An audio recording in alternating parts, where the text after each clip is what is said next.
Ils sont partis dans les couloirs du temps. Eh ben salut à tous, nouvelle émission des couloirs du catch. Je suis avec Messaya, vous avez l'habitude, vous savez comment tu vas Messaya? Ça va très bien toi Thomas? Ça va super, alors là on sort quand même de deux grosses émissions avec Shawn Michael et la NWO. Aujourd'hui on s'est dit un concept un peu plus léger, concept que t'as trouvé toi. Oui. Alors je sais pas si je vais vraiment l'appeler les Janetis comme tu as trouvé. Ouais. Mais le concept ne vient pas de moi, hein, vient des Américains. J'allais y venir. J'aime beaucoup l'idée, quoi. J'allais y venir. Aujourd'hui, on va parler beaucoup de catch par équipe. On va parler que de catch par équipe, même si, pourquoi je dis beaucoup, je suis con, moi. Où, en fait, le but, c'est explique un peu le concept qu'on va parler. Je trouve que c'est mieux que tu le fasses toi. Alors, le concept des Janetis, donc vous avez bien vu le nom, ça vient de Marty Jannetty, qui était le partenaire de Shawn Michaels en Rockers. Et en fait, c'est quand il y a un split d'une équipe, que le second partenaire finit en étant à peu près poli aux oubliettes, aux ordures. Et que aussi, ça rentre dans cette catégorie-là, que l'un des partenaires est beaucoup moins bon que son partenaire, quoi. Donc vous verrez, il y aura des exemples où justement il y a un des deux qui est très bon in-ring, qui est, on va dire, qui est charismatique et tout ça, et qu'en fait celui qui est à côté, c'est bof, quoi. Ouais, où il y a, en dessous. Où il y a aussi les deux peuvent être très bons in-ring, mais en fait, il y en a un qui a complètement flingué sa carrière. C'est ça. Aussi dans ton concept. C'est pour ça que, par exemple, aujourd'hui, pour vous donner un exemple, on va pas parler des Hardy Boys, puisque les deux Hardy ont marché. Oui, c'est ça. Par exemple. Pas forcément dans la même promotion. Ça a pris du temps. Par exemple, comme tu dis, Matt Hardy, ça a pris du temps. On a parlé de Christian aussi. Oui. Récemment, il ne rentre pas dedans. Oui, parce que ils ont eu vraiment des vraies carrières. Une belle carrière à côté. Voilà. Ceux qu'on va parler, c'est compliqué, on va dire. C'est pas fameux ou c'est spécial. Et je suis assez content parce que du coup, avec les quelques noms qu'il y a là, alors pas beaucoup, mais comme on va parler par exemple des Usos, on va pouvoir parler un petit peu d'actu. Ça me fait plaisir. Un petit peu, ouais, quand on arrivera un petit peu. Du coup, je vais spoiler un des noms, ce sera Jimmy Uso. On y reviendra plus tard.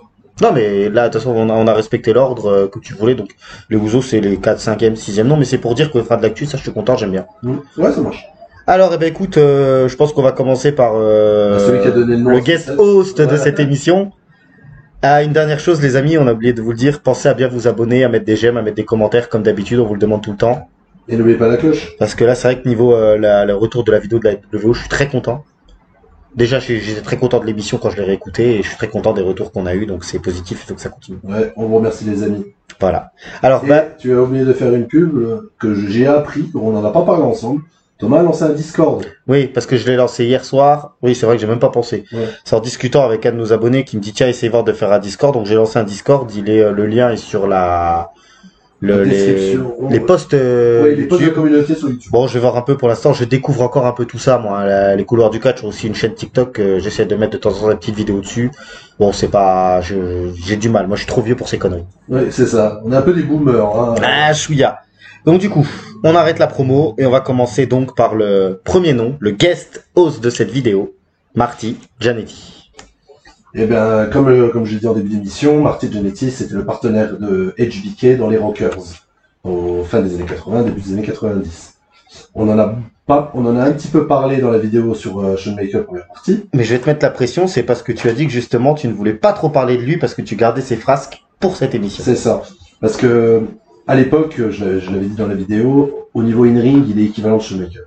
C'est un très bon catcheur, Marty Jannetty. C'était vraiment un très bon catcheur. Et le problème, je vais le redire, c'est que ce mec-là est très vite tombé dans les addictions. Drogue, alcool, tout ça. Tu as même dit même plus vite que Shawn Michaels. Bien plus vite que Shawn Michaels. C'est pratiquement limite quand ils ont commencé à être à l'équipe, il était déjà dedans, quoi. Ouais. Et parce qu'il a un passé assez sombre, on va y venir justement.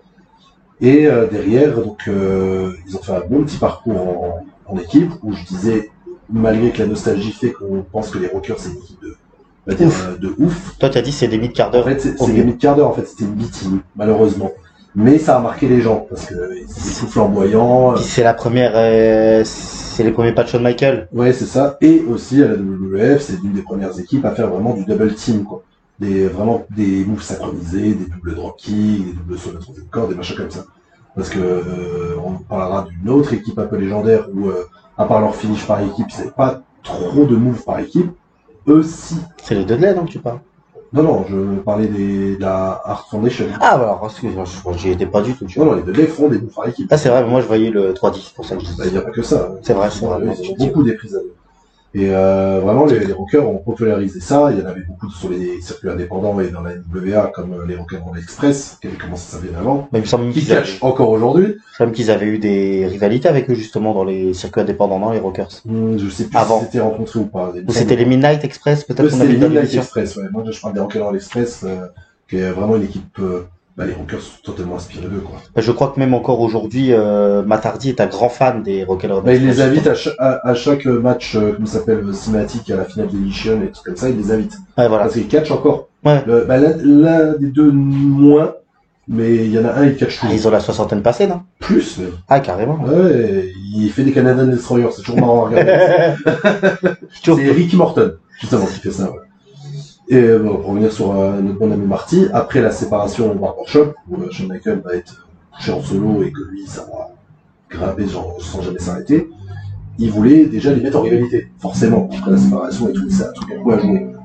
Et il me semble même que ça aurait dû être l'un des matchs du WrestleMania suivant, non? Exactement, c'est exactement ça. Et vraiment, le but, c'était vraiment de les faire monter pour qu'ils s'affrontent à WrestleMania. C'était le WrestleMania, je sais plus.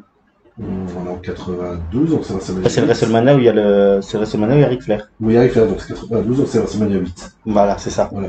Oui, c'est ça.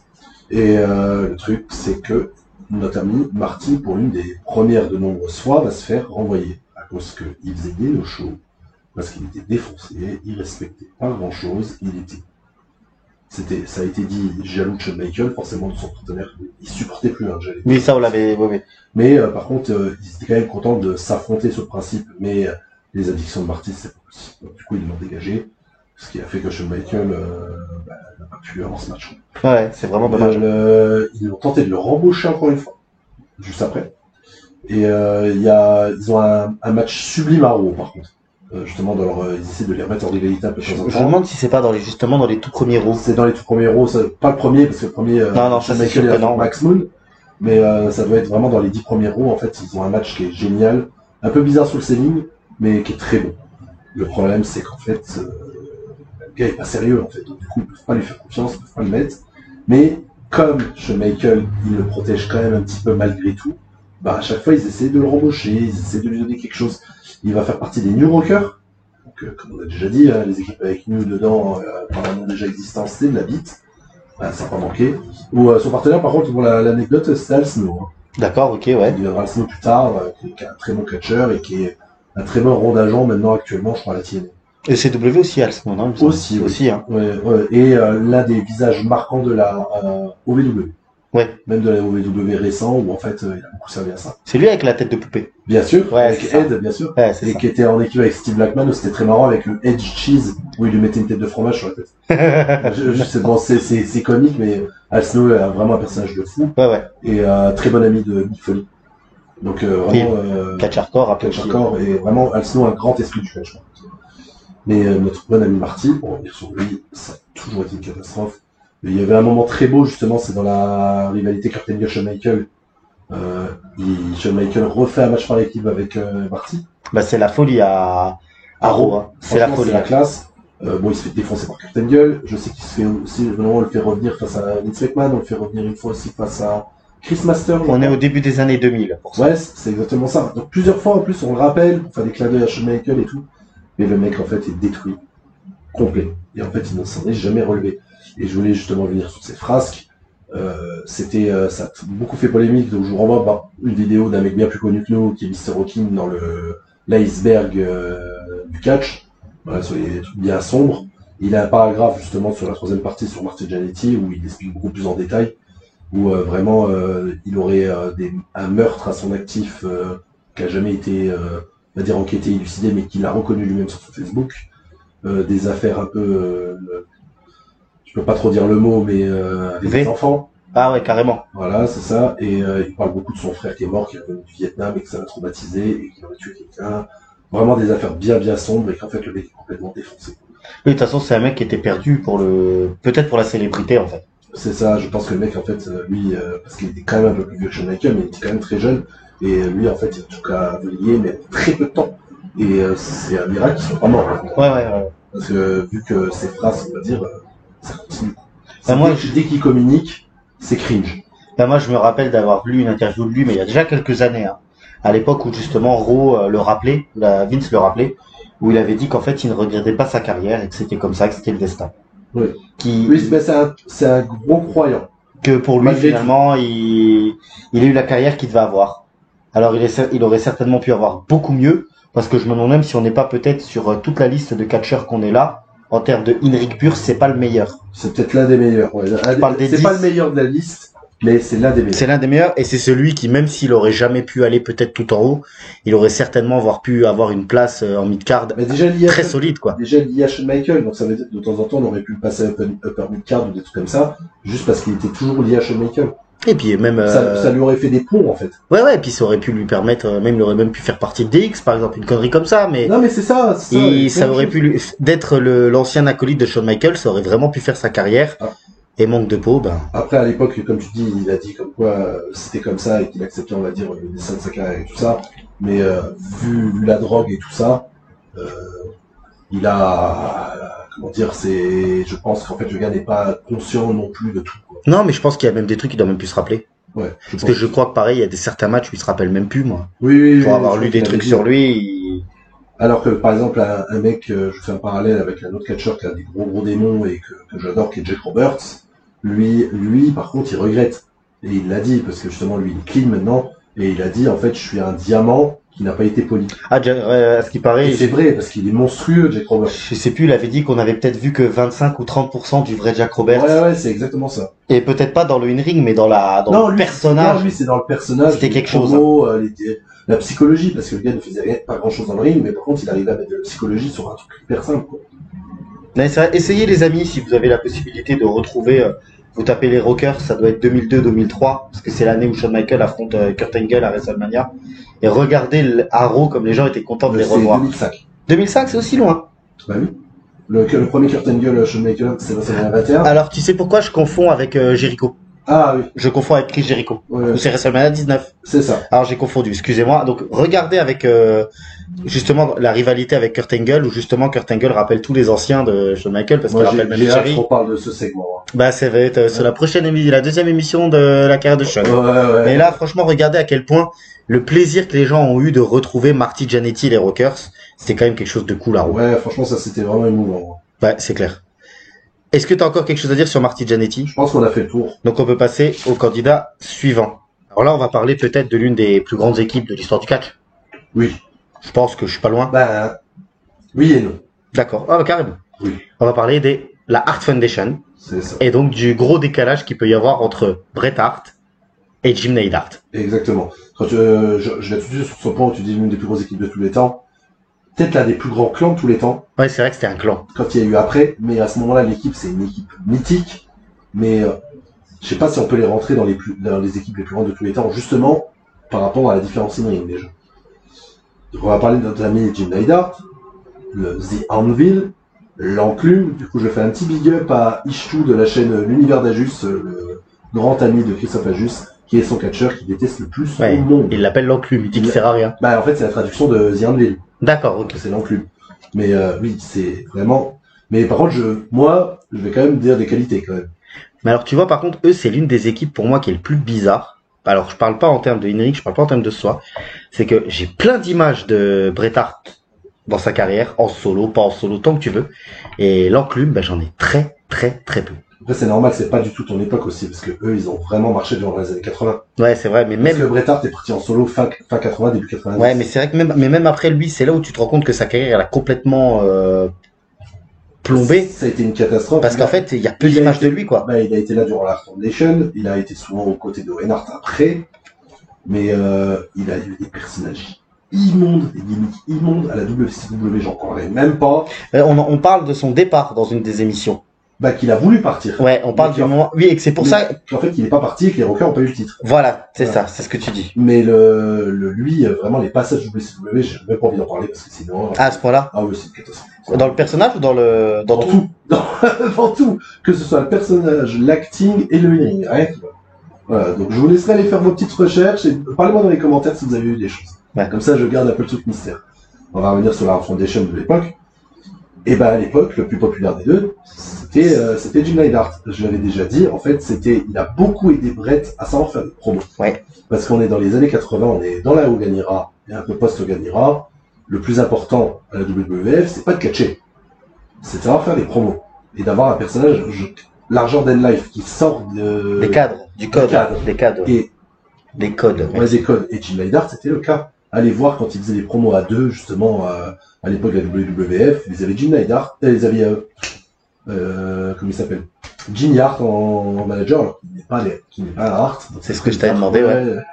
Et vraiment, il est pétant, en fait. Ouais. Parce que déjà, il a un physique de bœuf, parce que du coup, c'est une des équipes mythiques dans le sens la différence de gabarit entre les deux, ouais. Il y en a un qui est vraiment un monstre physique. T'as Bret Hart qui a le physique d'un technicien, qui fait un tout petit peu de voltige, et à côté il y a un Golgoth, quoi. Ouais. Parce que c'est un bœuf quand même. Puis look un peu atypique avec les lunettes et la grosse barbiche. Ouais, voilà, la grosse barbiche.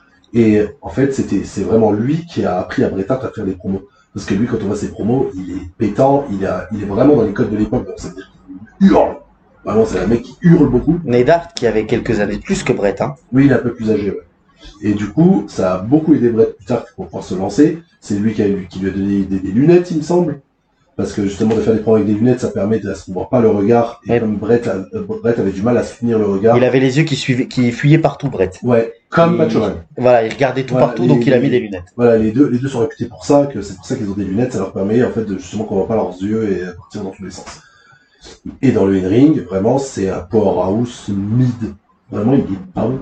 C'est quoi? C'est-à-dire, c'est ces coups qui paraissent pas forts, ou alors c'est ça, c'est la qualité des mouvements, la diversité, excuse-moi, des mouvements. Ouais, c'est un peu tout ça en fait. Déjà, il a pas beaucoup de diversité, mais après on est dans les années 80, donc il y a pas besoin il y a pas des movesets de fou.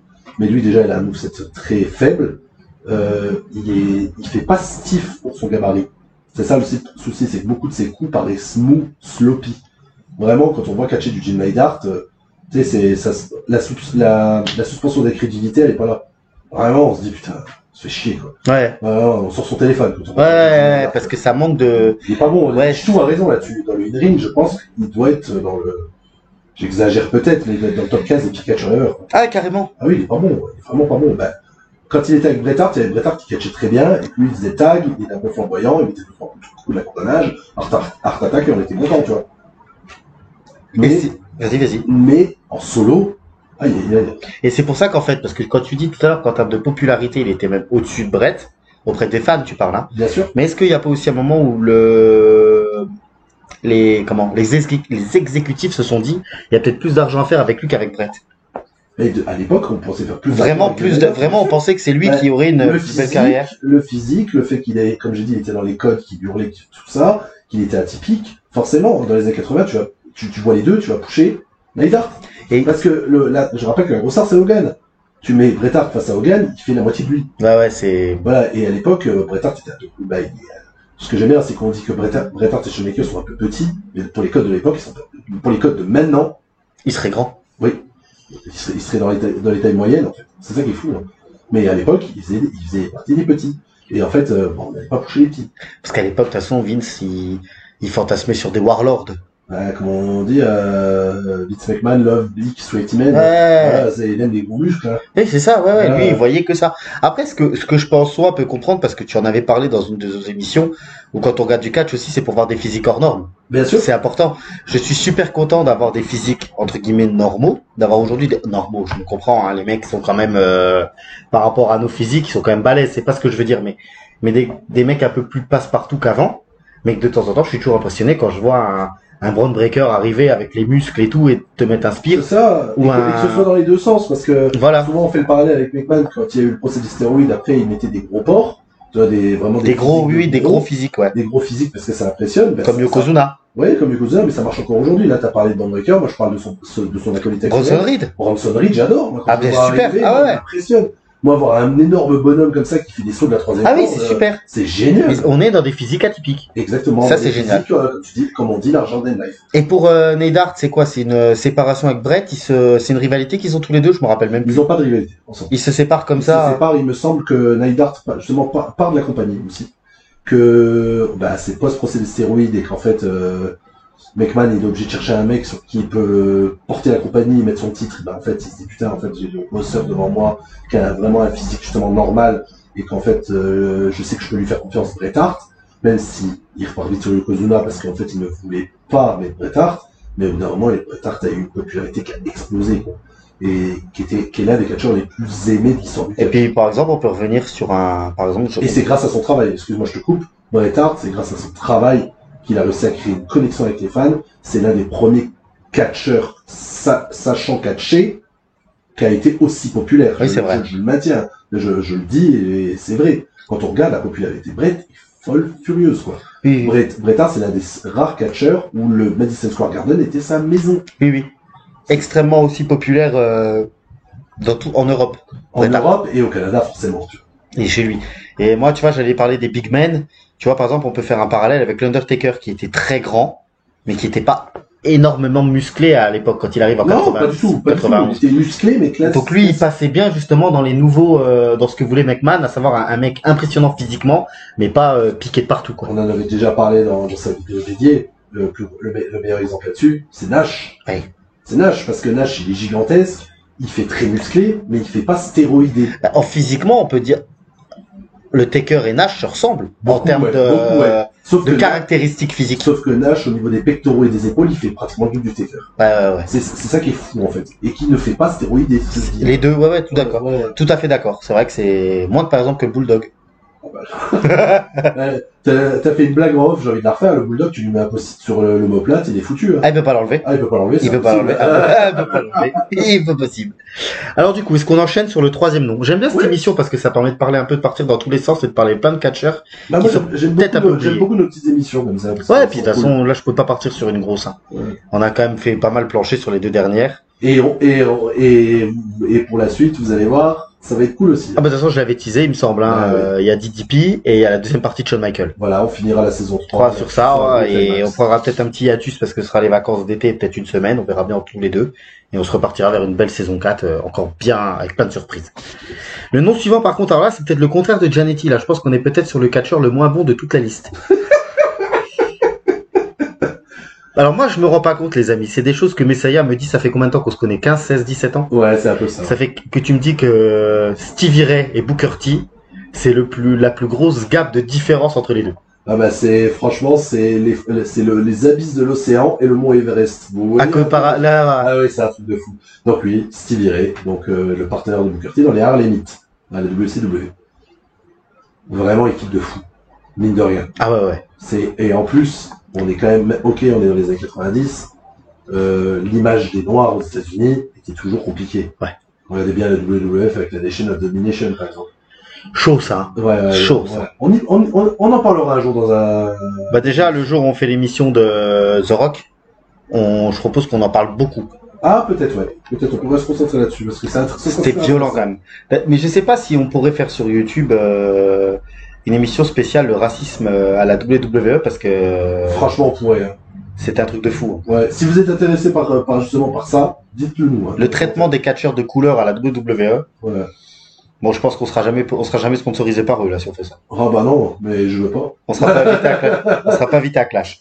Donc, Stevie Ray et Booker T, eux, c'est surtout des figures marquantes de la WCW. Exactement. Donc, c'est l'une des meilleures équipes et des équipes les plus marquantes. Bon, encore une fois, c'est du racisme quand même, parce que quand on voit leur tenue au début, il y a une période où ils ont même été managés par le colonel Parker. Ça, je connais pas. Donc, le colonel Parker, c'était un des gros managers du mid-card de la WCW. C'est un cow-boy colon, quoi. D'accord, ok. Voilà, donc c'est compliqué. Hein. Ah, c'est violent. Ouais. Mais c'est une équipe qui avait une pêche d'enfer quand on voit ce qu'ils ont vécu à Booker T. Booker T, il a fait de la prise? Oui, bien sûr. Et son frère a été là pour lui, mais Stevie Ray aussi a eu des démons, tout ça, les deux ont eu des démons, et en fait, ils sont devenus des méga stars, mine de rien. Les gens voulaient les voir, malgré leur couleur, justement, parce qu'ils étaient dans un public de sudistes, hein, je rappelle. Ce que j'allais dire, on est sudistes, hein. On a la WCW, donc ça devait pas être facile. Et en fait, ils étaient adorés, les gens, parce qu'en fait, ils pétaient. Vraiment, Booker T, il avait un physique démentiel à l'époque, mais vraiment, il a un physique démentiel. Dans le in-ring, je parle beaucoup de Booker T d'abord, pour justement parler de Stevie Ray. Booker T est vraiment exceptionnel, quoi. Un moveset, justement, de fou. Une patate, une énergie, c'était flamboyant. Et en fait, à côté, Stevie Ray, il avait cette énergie. Faut pas lui enlever. Vraiment, il avait la pêche. Mais par contre, dans le in-ring, heureusement qu'il avait Booker T. Parce que, comme on l'a dit au début, là, dans l'introduction de ce mec, ça doit être vraiment, lui, il doit être dans le top 5 des pires catcheurs du monde. Et en off, tu me disais, ça te fait un peu penser à l'équipe les Street Profits. C'est ça, j'aime bien faire ce parallèle où on voit Montez Ford et Angelo Dawkins. Montez Ford, on n'attend qu'une chose, c'est qu'ils soient en solo et qu'ils éclatent. J'ai l'impression que le problème, c'est que ça fait 3, 4, 5 ans qu'on Ils attend vont ça. passer le train, hein, c'est football, mais bon. On a l'impression qu'il est exceptionnel et Angelo Dawkins, même déjà son physique, il est beaucoup moins, on va dire, il est beaucoup moins svelte, il attire moins l'œil et dans les rings, il est beaucoup moins bon que son partenaire. Mais par contre, Angelo Dawkins a progressé. Franchement, il a un hot tag génial. Vraiment, quand Montez Ford lui fait le hot tag, Le tag, ouais. où les deux vont faire un changement, les deux équipes vont faire un changement en même temps et les deux rentrent et en fait le face il pète de partout, il est flamboyant, il va faire plein de moves et tout. Angelo Dawkins a vraiment un excellent hot tag et vraiment il arrive à se servir de tout pour qu'il soit aussi divertissant. Et dans le ring, vraiment il a progressé. Stevie Ray n'a jamais progressé. Vraiment, vous pouvez aller voir des matchs de Stevie Ray, surtout qu'après, on en a parlé dans la vidéo de la NWO, ils vont en faire partie. Il va faire partie de la B-Team. Tu as même dit que quand ils se séparent, c'était avec Booker T, quand il trahit Booker T, c'était. Ça avait marqué les gens. Ouais, les gens étaient dégoûtés. Hein. Dégoûtés, bon, tant mieux pour Booker T, parce que là, lui, il a pu avoir une énorme carrière solo. Mais Stevie Ray, non, on pouvait rien en faire. Vraiment. Parce que, ok, même durant les ratitudes, vu que là, on est entre WCW et ratitudes, le pareil, le in-ring était dans les mini-events, tout ça, était pas vraiment important. Mais là, on est vraiment trop loin. Trop bas, en fait. Le mec était capable de rien. Vraiment, il était capable de rien. Après, tu vois, lui tout seul, et pour moi, Booker T, au-delà de la qualité du in-ring, du moveset, il avait un personnage qui avait l'air, je sais pas, sympa, je sais pas, je sais pas l'expliquer. Booker T dégage quelque chose. Il dégage quelque chose parce que même quand il est face, même qu'il soit face, moi, je l'ai toujours trouvé sympathique. Oui. Déjà, la connexion qu'il a avec les fans, avec le spinner Rudy. Le spinner Rooney, le Kennedy Kitsuka, il a un finish très original pour Booker T. Bah, le Scissor Kick. Alors que, ouais, Stevie Ray, j'ai pareil, quoi. Il y a très peu d'images de lui en solo parce que ça a pas duré longtemps, quoi. Bah, ouais, comme j'ai dit, il a fait partie de la NWO, il a fait des matchs, ça servait à rien, et derrière, il y a rien de marquant. Mais vraiment rien. Les Harlemites, ils avaient été champions par équipe et tout, quand Plusieurs même. fois. Ouais, donc c'était quand même une grosse équipe, hein. Oui. Ouais, c'était vraiment pas n'importe Mais quoi. c'est ça qui est fou, c'est que l'équipe là, elle a été marquante. Les matchs bons, quand on regarde des matchs des Harlemites face à Steiner, face même à Ole Nash, face à pas mal de gars, c'est des bons matchs. Parce qu'en fait, Booker T, j'encense Booker T, mais vraiment, je pense, c'est un catcheur de ouf. Et donc, du coup, en fait, il avait tellement de talent élevé. Il cachait les limites de son frère. Vraiment frère, eux deux, pour le coup? Vraiment frère. Ok. Ben, écoute, ce que je te propose, c'est qu'on passe tranquillement au point numéro 4. Yes. Tu sens quand même qu'on est vraiment sur une émission plus tranquille, là. On est vraiment tranquillou, peinard. Bah, tant mieux. Ça fait du bien, ça fait du bien. Alors, le 4e nom, j'arrive pas à me relire. C'est Gunn. Ah, Billy Gunn et Bart Gunn. Donc, Bart Gunn. de Bart Gunn. Donc, vous connaissez Billy Gunn parce que c'est l'un des visages marquants de l'ADX de Triple H, partenaire du Road Dogg Jesse James dans les New Age Outlaws, et qui a encore un visage connu aujourd'hui. Parce qu'il lutte encore quasiment, ouais. Il a mis en avant ses fils, et ensuite il a cette gimmick qui est géniale avec les The Acclaim, le Scissor Me Daddy. Je sais pas si t'en as entendu parler. C'était très cringe, mais très rigolo. Franchement très rigolo, et donc du coup il avait un personnage quand même assez cool. Et ce mec a un physique démentiel pour son âge aussi. Et pourtant j'ai l'impression que c'est un gros raté à la WWE. Et ben, c'est un raté sans être un raté. Ça veut dire que quand il faisait partie des clans genre DX, il était dedans, il était populaire. Et que ils ont tenté souvent d'en faire un projet, et en fait ils n'ont jamais concrétisé. C'est un peu ça, voilà. C'est plus dans le sens là qu'ils Ils n'ont jamais concrétisé. Genre ils ont voulu toucher plusieurs fois en solo. Mais même ils gagnent des King of the Zone. Mais ils voulaient pas même le push en solo au début des années 90, ou un truc comme ça déjà. Ça date d'il y a longtemps, je crois. Bah c'est post-DX déjà. Ouais, donc fin des années 90. Fin des années 90. Début 2000. Où il était The One Billy Gunn. Ouais, ou après, je crois qu'il est là aussi un tout petit peu. Il est là à l'invasion. Oui. Au début de l'invasion. Ouais, après, je sais pas grand chose. Il sert à plus rien. Ouais. Parce qu'on l'aperçoit, mais plus qu'on le voit. Ouais. Il y a pas aussi l'équipe Billy et Chuck. Ah, Billy et Chuck, c'est très rigolo par contre. Ouais. Bah en fait, c'est ça qu'on va faire déjà le parallèle avant de parler de l'échec par Gunn. Billy Gunn, c'est un excellent catcheur par équipe. Ouais. Je pense qu'il rentre, comme il y a eu énormément d'équipes qui ont marché, ça a jamais été on va dire, un mec établi en solo. Jamais, comme on a dit, c'est un projet raté. Par contre, la plupart de ces équipes, Ah, c'était terrible. elles ont toutes marché. Moi, Donc le mec que j'ai envie de faire le parallèle, c'est genre, il y avait le Bulldog, Ouais. et en pur essence, Cesaro. Ah oui. Cesaro, on pouvait le mettre n'importe qui par équipe, ça a toujours donné quelque chose de bien. Bah, Big Show aussi, pas mal en équipe. Bah non, le Big Show, il y a très peu d'équipes qui sont vraiment marquantes. Ah, je pensais à Jericho. Bah Jericho, ça a marché, mais les autres équipes, Ouais, c'était pas terrible. c'était pas fou. Hein. Ah, c'est vrai. Non, je parle vraiment un mec Ouais, comme vraiment Cesaro. catcheur par équipe. Quoi. Voilà, Cesaro avec Tyson Kidd, c'est génial. Cesaro avec Sheamus, The Bar, ça a donné un truc de ouf. À la UW, quand il est par équipe, il est top. Même pour moi, The Bar, ils ont pas été au sommet du potentiel qu'ils pouvaient faire avec cette équipe. Je pense qu'il pouvait encore aller plus loin. Ouais, ils pouvaient faire mieux avec ça. Ouais, The Bar, c'était génialissime. C'est des mecs, en fait, on peut les mettre par équipe et ça a marché. En fait, les mecs sont tellement bons.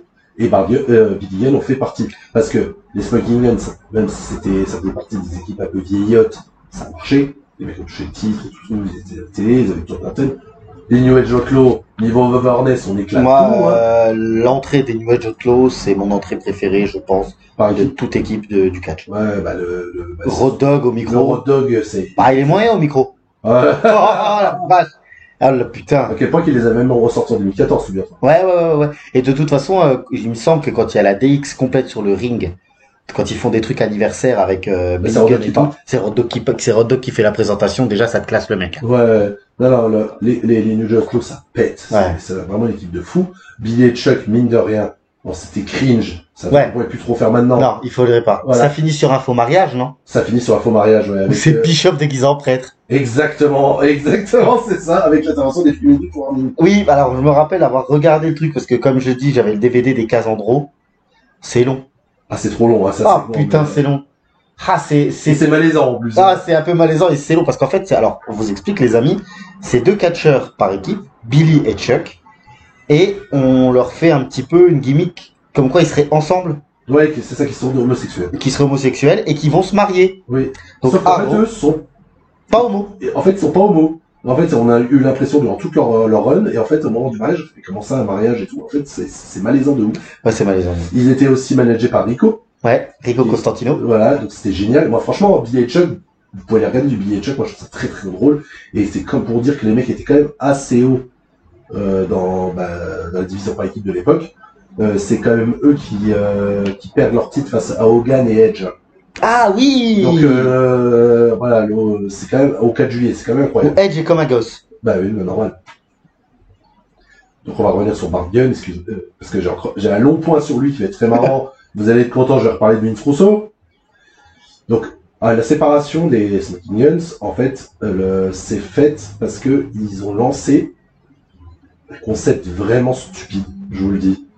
C'était durant leur attitude, c'est le brawl for all. Donc, je vais vous expliquer ce que c'est le brawl for all. J'ai toujours cru que c'était à la WCW. Non, Tu viens de me le dire non, que là, c'est ça... la WWE. Idée donc de notre maître à tous, Vince Russo. Vince Russo. Il s'est dit, si on prenait la plupart des badass du roster et qu'on faisait un tournoi de boxe legit. Déjà, on est dans le monde du catch. Pourquoi t'as envie que tes catcheurs fassent de la boxe? Moi, ça me dépasse. Puis pourquoi legit, hein? Oui, c'est ça. Même pas scénarisé. Donc legit, hein, je me dis bien legit. Et il s'est dit, ça va être marrant de booker ça, quoi. Ah, Et ouais, en fait- t'as rien à bouquer en fait, vu que le mec se bat vraiment. Ouais, c'est ça. Et en fait, le but, c'est que le vainqueur, je crois que de base, le vainqueur devait avoir un title shot, hein, pour quelque chose. Ils ont perdu l'idée en route parce qu'en fait, leur plan, c'est pas ce qu'ils avaient prévu. Bande de cons, vous faites un truc legit et vous vous attendez à quelque chose, déjà. Ouais, il pensait que... Alors, explique bien. Je vais expliquer. Donc, dans ces mecs-là, il y a vraiment tous les badassis de la WWF. Hein. Du coup, il y a JBL dedans, j'ai plus tous les noms, mais je sais qu'il y a JBL. T'as pas dit l'année. C'est en 97. Et c'est non. un... Si, ça doit être fin 97, 98, ouais. Et c'est un pay-per-view uniquement boxé. Il n'y a pas de catch dans ce C'est pas pay-per-view. pay-per-view. Ah, c'est ça. En fait, les segments du Brawl for All, c'est toutes les semaines à Raw. Ah putain. Il y a un match de boxe à chaque Raw, en fait. D'accord. C'est de là que... Et c'est un tournoi. C'est un tournoi, donc du coup, ils vont les faire affronter, où les mecs, en fait, font un match de boxe, et le vainqueur passe au niveau suivant, et ainsi de suite. Et en fait, dans leur idée, les officiels, quand ils ont écouté Vince Russo, ils se sont dit, waouh, on a recruté Steve Williams. Les enfants, Steve Williams, c'est Dr. Death. C'est une des légendes du catch, un des gaijin qui a le mieux marché à la haute Japon. C'est une bête, à tel point que, encore aujourd'hui, beaucoup de catcheurs se sont inspirés de cette prise. Genre, je vais faire un clin d'œil pour une catcheuse féminine de la EW qui est beaucoup aimée, Willow Nightingale.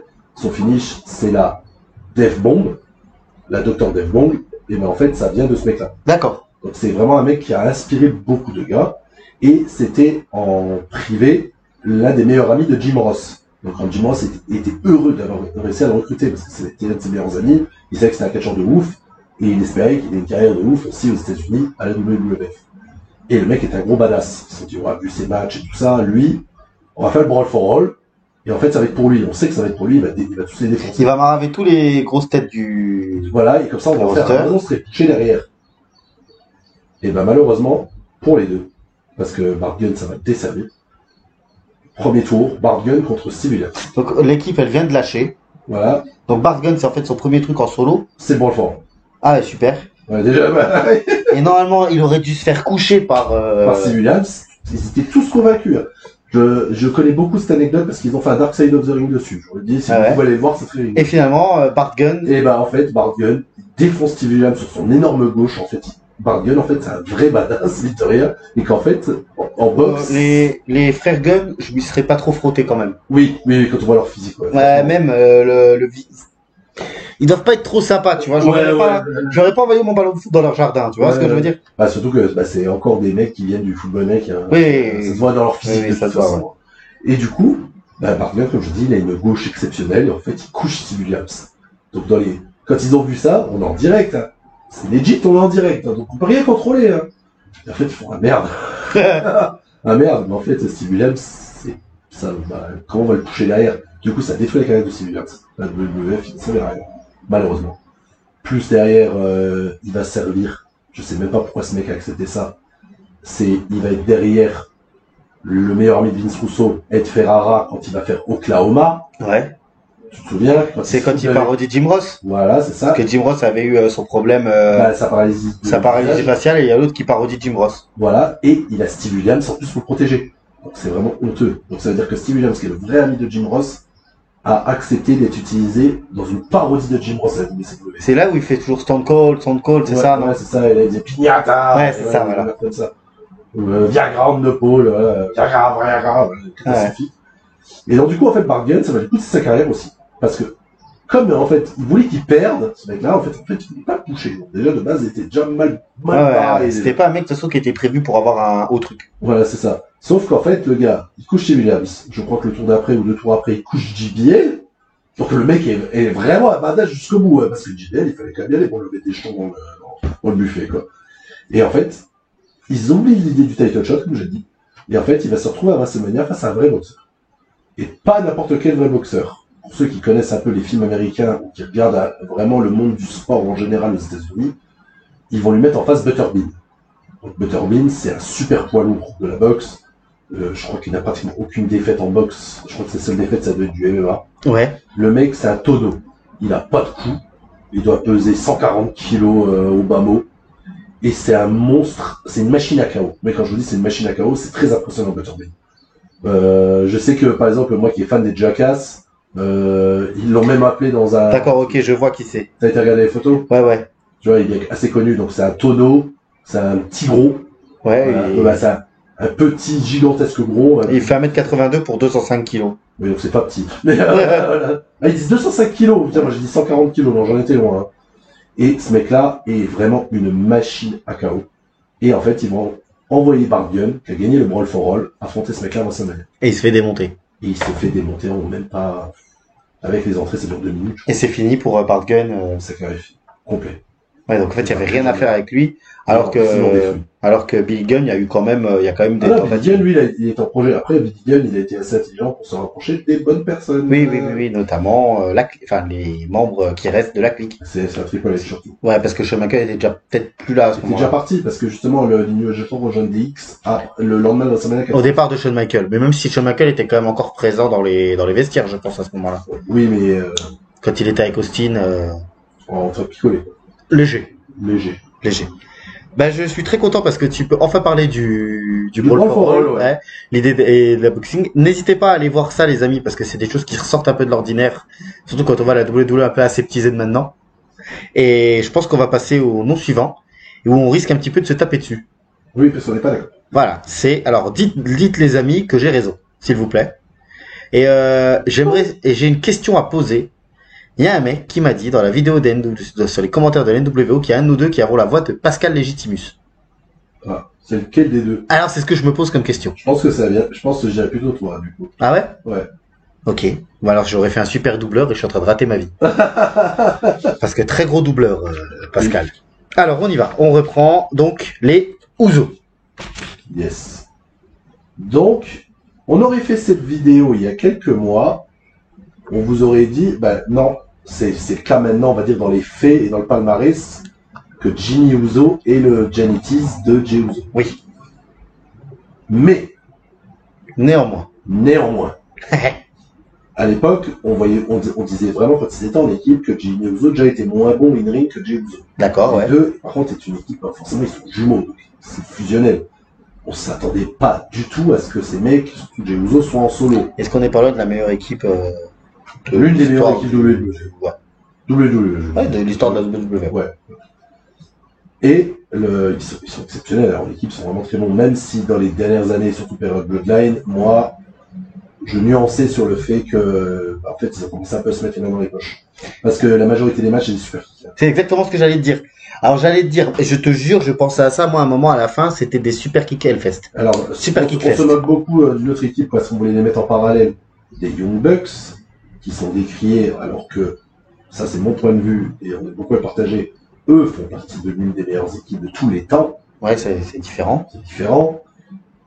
Et que c'est eux qui ont popularisé des super kick parties, justement. C'est comme ce sont des parodies des rockers, de Shawn Michaels et tout ça. Eux, ils font beaucoup de super kicks aussi. Parodie assumée. Parodie assumée. Et on disait que ces mecs-là savent faire que des super kicks. C'est être de mauvaise foi, parce que les mecs qui disent ça ne regardent pas de match de Young Bucks, je pense. Ah ouais. Parce que ce sont vraiment des mecs qui savent très très bien catcher. Par contre, oui, ils ont popularisé les spot fest. Mais quand ils avaient des vraies grosses rivalités et des grosses séries de matchs et tout ça, ce n'était pas que des spotters. Ils savent vraiment, ils connaissent tous les arcanes du catch. Ah, c'était Même s'ils ont popularisé les spots, justement avec les super kicks, à démocratiser et à décrédibiliser le finish de Shawn Michaels, le pauvre. Parce que tout le monde fait des super kicks. Oui, ça c'est. Bah, tout le monde fait des spires. Et le truc, ouais, aussi. Et le truc, c'est que les Usos, vraiment, sur leurs dernières années d'équipe, c'est vraiment que des super kicks. Je suis un peu subjectif, hein, on est tous subjectifs. Pour moi, vraiment, il n'y avait plus trop de storytelling et tout Ah, je suis d'accord. C'était vraiment super kick, super kick, super kick, super kick. Complètement d'accord. Coup dans le coin, slash, fini. Ouais.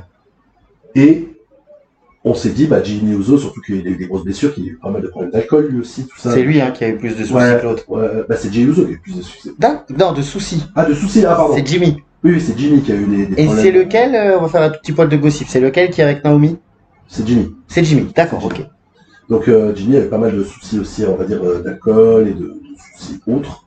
Et donc du coup, on s'est dit, là quand on a vu la séparation, on s'est dit, mais qu'est-ce qu'ils vont foutre de Jimmy Uso? Surtout, il faut être deux pour faire un bon match. Du coup, on avait tout mis sur la faute de Jimmy Uso, leur fameux match à WrestleMania entre les deux. C'est vrai que il est pas top. Il est catastrophique. Franchement, il est pas bon ce match. Franchement, il est pas bon, ça n'a pas arrivé. C'est ce qu'on s'est dit à l'époque. Les Hardy, c'était un match de merde à WrestleMania. Hein. Moi, je suis pas d'accord, moi j'ai bien aimé. Oui, mais tu veux qu'on se la donne? Non, pour moi, c'était leur première rivalité en 2001. Disons qu'on s'attendait à mieux de la part des Hardy, et les Usos s'attendaient à mieux aussi. Ouais, c'est-à-dire beaucoup mieux de la part des Usos. Oui, voilà. Le match est pas bon. Et derrière, ils ont décidé de toucher Jey Uso aux étoiles. On va y revenir dans notre débat. Et en fait, on s'est dit, ouais, il est vraiment plus charismatique que son frère, qui est plus machin, et en fait, Jimmy, il va être dans la poubelle. Ouais, enfin, déjà, on lui donne une musique à Jey Uso. Ça fait tout. Hein. C'est 5 étoiles, hein. Ouais. La catchphrase aussi. Yeet. Le Yeet, qui est exceptionnel. Quand même, la musique de Jey Uso, moi, pour moi, ça me fait penser au Glorious de Buddy Rhodes. Ah bah oui, là, ça fait une grosse partie du... C'est un truc de fou. Ça fait une grosse partie de Parce que, même si t'es pas fan de lui, t'es obligé de guiter. Ah ouais, carrément, je suis d'accord.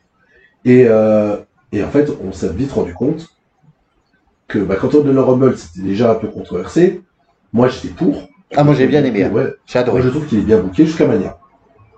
Face à Gunther, toi, je sais que tu n'es pas d'accord qu'ils auraient pas dû mettre face à Gunther alors qu'il avait déjà perdu plusieurs fois, alors que moi, j'aime bien, ça fait l'underdog, le mec a perdu plusieurs fois contre le boss final, et qui arrive enfin à avoir son match à WrestleMania, même qu'il perd, qu'il se reprenne une baffe encore. Et qu'en fait, vraiment, qu'on le book un peu comme Sami Zayn, en fait. Ah, me parle pas de Sami Zayn, ça m'énerve. Ouais, mais dans l'idée, tu vois. Oui. Et ils le font battre Gunther. Par soumission. Par soumission, déjà. Dans un match qui est un peu mid. Bon. Ouais, moi je veux dire. Il est pas bon. Et Il est pas pas bon, bon, ouais. le match. Et en fait, on se rend vite compte, déjà les semaines auparavant, que Jey Uso, il est pas au rendez-vous, en fait. Ouais, il a fait Il pas n'est mal. pas à la hauteur. Il n'est pas à la hauteur quand il affronte, quand il est en solo dans des gros matchs. Je sais pas si c'est la pression, je sais pas si c'est reposé sur ses lauriers, j'en ai aucune idée, mais en fait, in-ring, il est limité, et c'est là où on se rend compte que c'est un catcheur pareil. Il y a beaucoup de catcheurs, ça peut arriver à n'importe qui de rater une prise. Mm. Il y a pas de problème. Mais comme à C'est vrai chaque que lui, semaine... c'était un peu récurrent. Même après, ils en ont joué sur ça. Ouais, bien sûr. Bien sûr, bien sûr. Et alors que, justement, celui qu'on se disait qu'il allait partir aux oubliettes, moi, franchement, je me suis dit, quand j'ai vu Jey Uso poser en solo, j'ai dit pour Jimmy, quoi. Je me suis dit, ils vont faire quoi? Surtout qu'en plus, ils le font tourner face à Serpierre Sikoa, à côté. Je me suis dit, c'est compliqué. Serpierre Sikoa. Et en fait... Pardon. T'es méga con. Et, en fait, on se rend compte que Jimmy, en fait, dans ses matchs solo, bah, il délivre plus que Jimmy, Ouais. que Jay. En fait, bon, ok, on lui donne pas des matchs aussi longs que ceux de Jay, il affronte pas les mêmes adversaires. Pas des matchs aussi importants. Important, mais Jimmy Uso face à Drew McIntyre en weekly, les plusieurs qu'ils ont eu, ils sont très corrects. Il a affronté justement Sikoa, Jacob Fatou, un peu tous ceux qui tournent, des triple threats avec aussi Elena et tout ça. Et en fait, Jimmy Uso est pas ridicule. Il sera pas touché. C'est pas déconner. Pour moi, les Uso finiront par se rassembler. Par se remettre en équipe. De se remettre en équipe, parce que je pense que vraiment ce sont des mecs qui sont faits pour être en équipe. C'était cool. Je vais finir là-dessus. Je trouve que la parenthèse Jey Uso, moi dans la globalité j'ai bien aimé.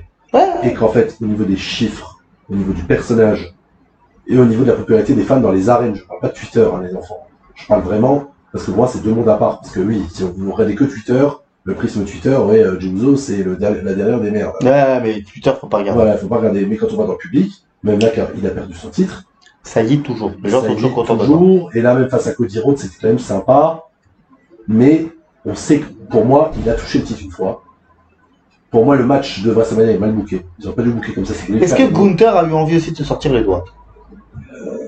Oui, je pense que oui. Ouais. Ouais, parce que le truc qui est dommage, c'est que la revanche où Gunther redevient champion, le match est 100 fois meilleur. Ouais, il a. C'est un Raw et le match est génial. Le match est vraiment bien. Et là, vraiment, Jey Uso, en fait, Jey Uso, c'est Sturi en a parlé, a dit un truc où je suis totalement d'accord. Jey Uso, par contre, le truc qui est magique avec lui, c'est son selling. Tu souffres avec lui. Ouais, ça c'est vrai. Il vend très bien. Ça c'est vrai. Vraiment, quand il se fait casser la gueule, et bah t'es pour lui en fait, t'es derrière lui. Et ça, c'est un truc que, même les deux, hein, parce que même Jimmy, pareil, parce que quand ils étaient en équipe, quand ils se prenaient une hit, quand ils étaient face, ou que quand ils se prenaient la shine des face, c'est des mecs par contre qui savent très bien vendre pour leurs adversaires. Mais tu vois, par contre, j'ai envie de dire, alors peut-être que je vais me faire un peu bâcher, mais en fait, je me dis, Jey Uso, moi j'ai hité. Hein. Ouais, Content à Rumble, déjà content que ce soit pas entre guillemets Cena, parce que tout le monde s'attendait à Cena. bien sûr. Et je trouve que maintenant, les pay-per-view de la WWE sont tellement prévisibles. Malheureusement, j'ai l'impression que c'est de pire en pire. Ouais, Parce que tu peux connaître les résultats sans regarder les shows. Moi, les résultats de merde. Night of the De Champions. Night of... Non, celui avec la mallette. Ouais, mais Le même avant que je connaissais d'avant. ouais, tous. Voilà, on est peu de personnes à s'être trompées. En plus là, Jey Uso il paye un peu le retour de Goldberg et le dommage de Goldberg parce qu'il y a eu, t'as vu j'ai dit Goldberg, il y a eu cette pseudo petite échange de mots il y a quelques cette temps shoot entre à Atlanta ou je sais plus où. Donc bon, tu savais que le dernier match de Goldberg, ça fait 1 an qu'on sait que c'est face à Gunther. Donc forcément, bah, ils vont lui donner le titre. Moi, je vois même Gunther perdre et Seth Rollins caché sur Goldberg derrière. Ouais. Ils en sont capables. Hein. Ils en sont capables, j'espère que J'espère que je me trompe. J'espère vraiment que Gunther bat Goldberg clean. Mais tu te rappelles ce que je t'ai dit à propos de Bronson Reed? Oui, tu as eu raison, ouais, pour le coup. Ouais. Donc, C'est vrai. j'avais dit les amis que Bronson Reed allait rejoindre. Le clan de cette Et d'ailleurs, on peut le retrouver dans certains commentaires de la chaîne. J'en avais parlé avec un des abonnés. Mais c'est pas la question. Mais c'est vrai que Jey Uso, tu vois, aujourd'hui, même s'il a gagné le titre, j'ai encore du mal à le voir comme un main eventer. Mais il l'est pas pour moi. Moi, je vois un bon mid-carder, Un upper mid-card. un upper mid-card qui de temps en temps est capable de monter. Je pense même Je que vais faire un parallèle, on n'y a pas parlé en off, parce que ça vient de me titiller dans le cerveau. C'est la Coffee Mania. Ah ouais, C'est le parallèle avec Kofi Kingston. exactement, ouais. Ça veut dire que les mecs, on leur a donné quelque chose parce qu'ils étaient populaires. Kofi, c'était pour le remercier aussi. On leur a donné une super rivalité. Bon, par contre, le match est beaucoup mieux à WrestleMania. Kofi, Daniel et Bryan, ça me match préféré. La ceinture, elle est magnifique en fait. Ah ouais, la ceinture de Bryan. Elle est exceptionnelle. Elle est géniale. Et vraiment, ce match, en plus, c'était vraiment émotionnel et tout.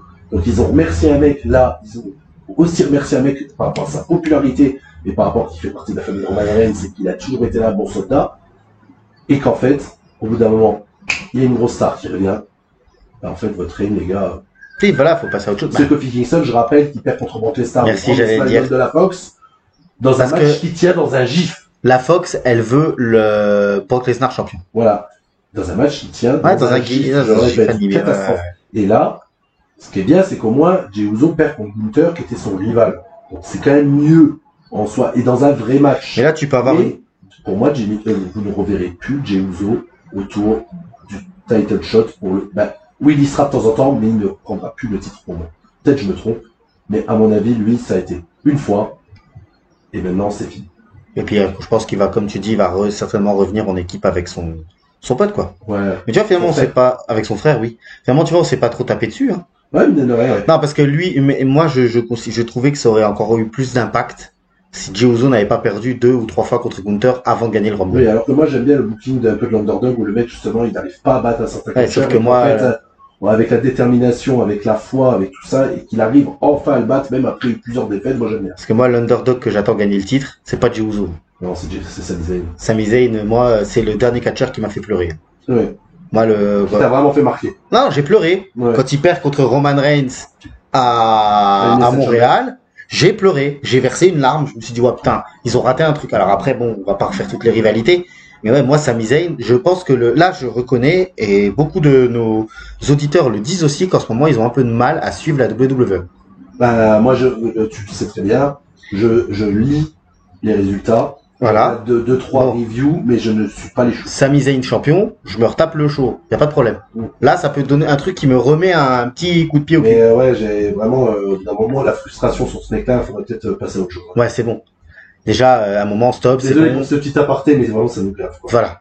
Non, mais je suis content parce qu'on part sur une émission un peu popurrie, on parle de beaucoup d'équipes. Surtout de parler de Sami Zayn, je trouve, en parlant des Usos, ça colle. Oui, parce que n'empêche que Jey Uso, par contre, ce que j'aime beaucoup, c'est le lien qu'il a créé avec certains catcheurs. Ouais, c'est vrai. Donc le lien qu'il a avec Cody Rhodes, ils ont même été champions par équipe ensemble, et le lien qu'il a avec Sami Zayn fait que ce mec-là, même si pour moi il ne retouchera plus le titre, on peut le remettre dans des rivalités de main eventer parce que il y a un lien avec les main eventers. Je suis d'accord avec toi. Et ça c'est cool. On passe au candidat suivant. Mais ça y est, le prochain nom, c'est les Steiner Brothers. Ouais, c'est intéressant. Mais je ferai assez court parce qu'on l'a dit. On l'a toujours pas fait. Il y aura sûrement une émission sur Scott Steiner. Ah, je veux. Voilà. Je veux. Donc forcément, Scott Steiner, entre guillemets, la Steiner Family peut-être. Parce que ça nous permettrait de parler, de faire un peu d'actu aussi. Ah ouais. Pourquoi? C'est qui dans la famille Steiner? Renommez-le Braun Steiner, bordel de merde. Pourquoi il s'appelle Braun Breaker, cette bande de cons? Voilà, ou laissez-le en surnom, là, comme les surnoms de cons, Seth freaking Rollins, Braun Breaker Steiner, quoi. Ouais, c'est pas dur. Surtout que, putain, il a la classe, ce mec. Ah, moi, j'adore. Alors là, pour avoir revu une petite vidéo de Rick Steiner, c'est vrai que putain, tu peux pas les renier. Ah bah, tu vois que on le compare toujours à Scott. Ouais. Mais en vrai, il a la gueule de Rick, hein. Ah oui, complètement, à 150%. Hein. Surtout que, petite fun fact, parce que justement, le Janettese, c'est Rick Steiner, parce qu'on retient bien plus Scott Steiner, on va y revenir. Mais les bruits de chien que Braun Breaker fait comme un malade mental, là, qui font rigoler tout le monde, ça vient de son père. Parce que le Beware the Dog, la gimmick de Rick Steiner, c'est le bulldog. C'est un bulldog, en fait. En même temps, je pense que Braun Breaker, on va vite faire l'aparté, après on reprend son truc. Il pouvait difficilement être entre guillemets plus monstrueux quand ton père c'est Rick Steiner, ton oncle Scott Steiner, et il faut savoir que le tatouage qu'il a sur l'avant-bras c'est Goldberg. Oui. Donc le mec quand même il s'est inspiré de monstres physiques. Ah bah oui. Et Steve. Bah c'est ça. On va parler de Steiner Brothers, comme j'ai dit on va aller très vite dessus. C'est l'une des équipes les plus légendaires de tous les temps. Oui. Ah oui. Et même en termes in-ring, c'est l'une des meilleures équipes de tous les temps. Ah oui. C'est des révolutionnaires. Eux aussi, ils ont fait WWE, ils ont tout fait. Ouais. Ils ont fait WCW, WWF, New Japan Pro Wrestling. Ils ont tout fait. Vraiment, c'est des mecs qui ont bourlingué partout. Et comme je dis, qui ont marché partout. Qui sont des innovateurs, et pourtant, c'est kitsch, hein, leur style de l'époque. Parce que vraiment, Thomas, il était un peu surpris, on a regardé des images en off, quand on voit Scott Steiner à l'époque. Ça fait bizarre avec des cheveux. Avec des cheveux longs, bruns, sans barbe, et de le voir après blond, cheveux courts et le bouc, c'est pas le même homme. Hein. C'est pas du tout le même. Hein. Alors que Rick Steiner, lui, par contre, c'est ce qui va le desservir, c'est qu'il va rester toujours pareil aussi. Ouais, c'est vrai que son look Le casque de lutte, qui le fait très kitsch, Ouais. parce que Rick Steiner avait un casque de lutte. Il manque que la perruque De Kurt Angle. Kurt Angle en Une dessous. énorme moustache, par contre lui il a vraiment une sacrée stache. Et comme j'ai dit, il se Les comportait colliers de comme chien. le collier de chien parce qu'il se comportait comme un chien, un bulldog en ring.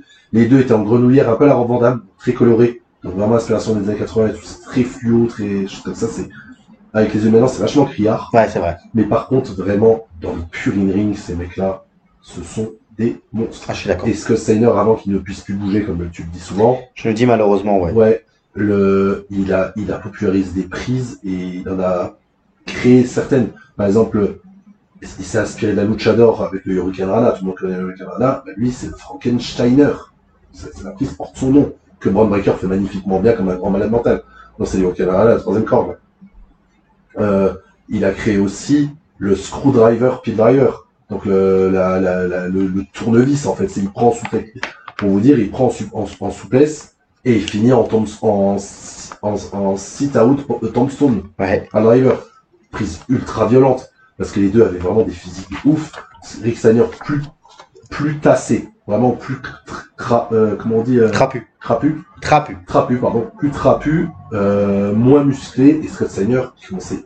Après, ça va être démentiel. Ah, tout à l'heure, Très très musclé, quoi. quand on a préparé l'émission sur la NWO, on a vu Scott Steiner à la NWO, puis on a encore tombé sur des images tout à l'heure. Ouais, c'est ça. Alors, il est monstrueux physiquement. Alors, en termes de charisme, ça pète tout. Hein. Ah ouais, pour moi, au niveau du c'est un de mes catcheurs charismatiques préférés, quoi. Et encore une fois, et je l'ai déjà dit dans une très vieille émission des couloirs du catch, même l'une des 3 ou 4 premières, et le problème, c'est que quand il arrive en 2002, 2003, en 2003 à la WWE, il est tellement balèze qu'il peut plus rien faire. En fait, c'est ça, c'est que, déjà avec toutes les années, parce que vu son catch qu'il avait eu à l'époque, il a pris beaucoup de risques et tout ça, et après derrière, le gonflage à l'hélium et tout ça, il pouvait plus. C'est Macho Man qui avait fait un petit peu ça aussi. Oui. Au fur et à mesure de suite de sa carrière. Genre, on en parlera peut-être justement dans la vidéo de DTP, parce que c'est post l'ère NWO de Macho Man, on fera peut-être un petit aparté.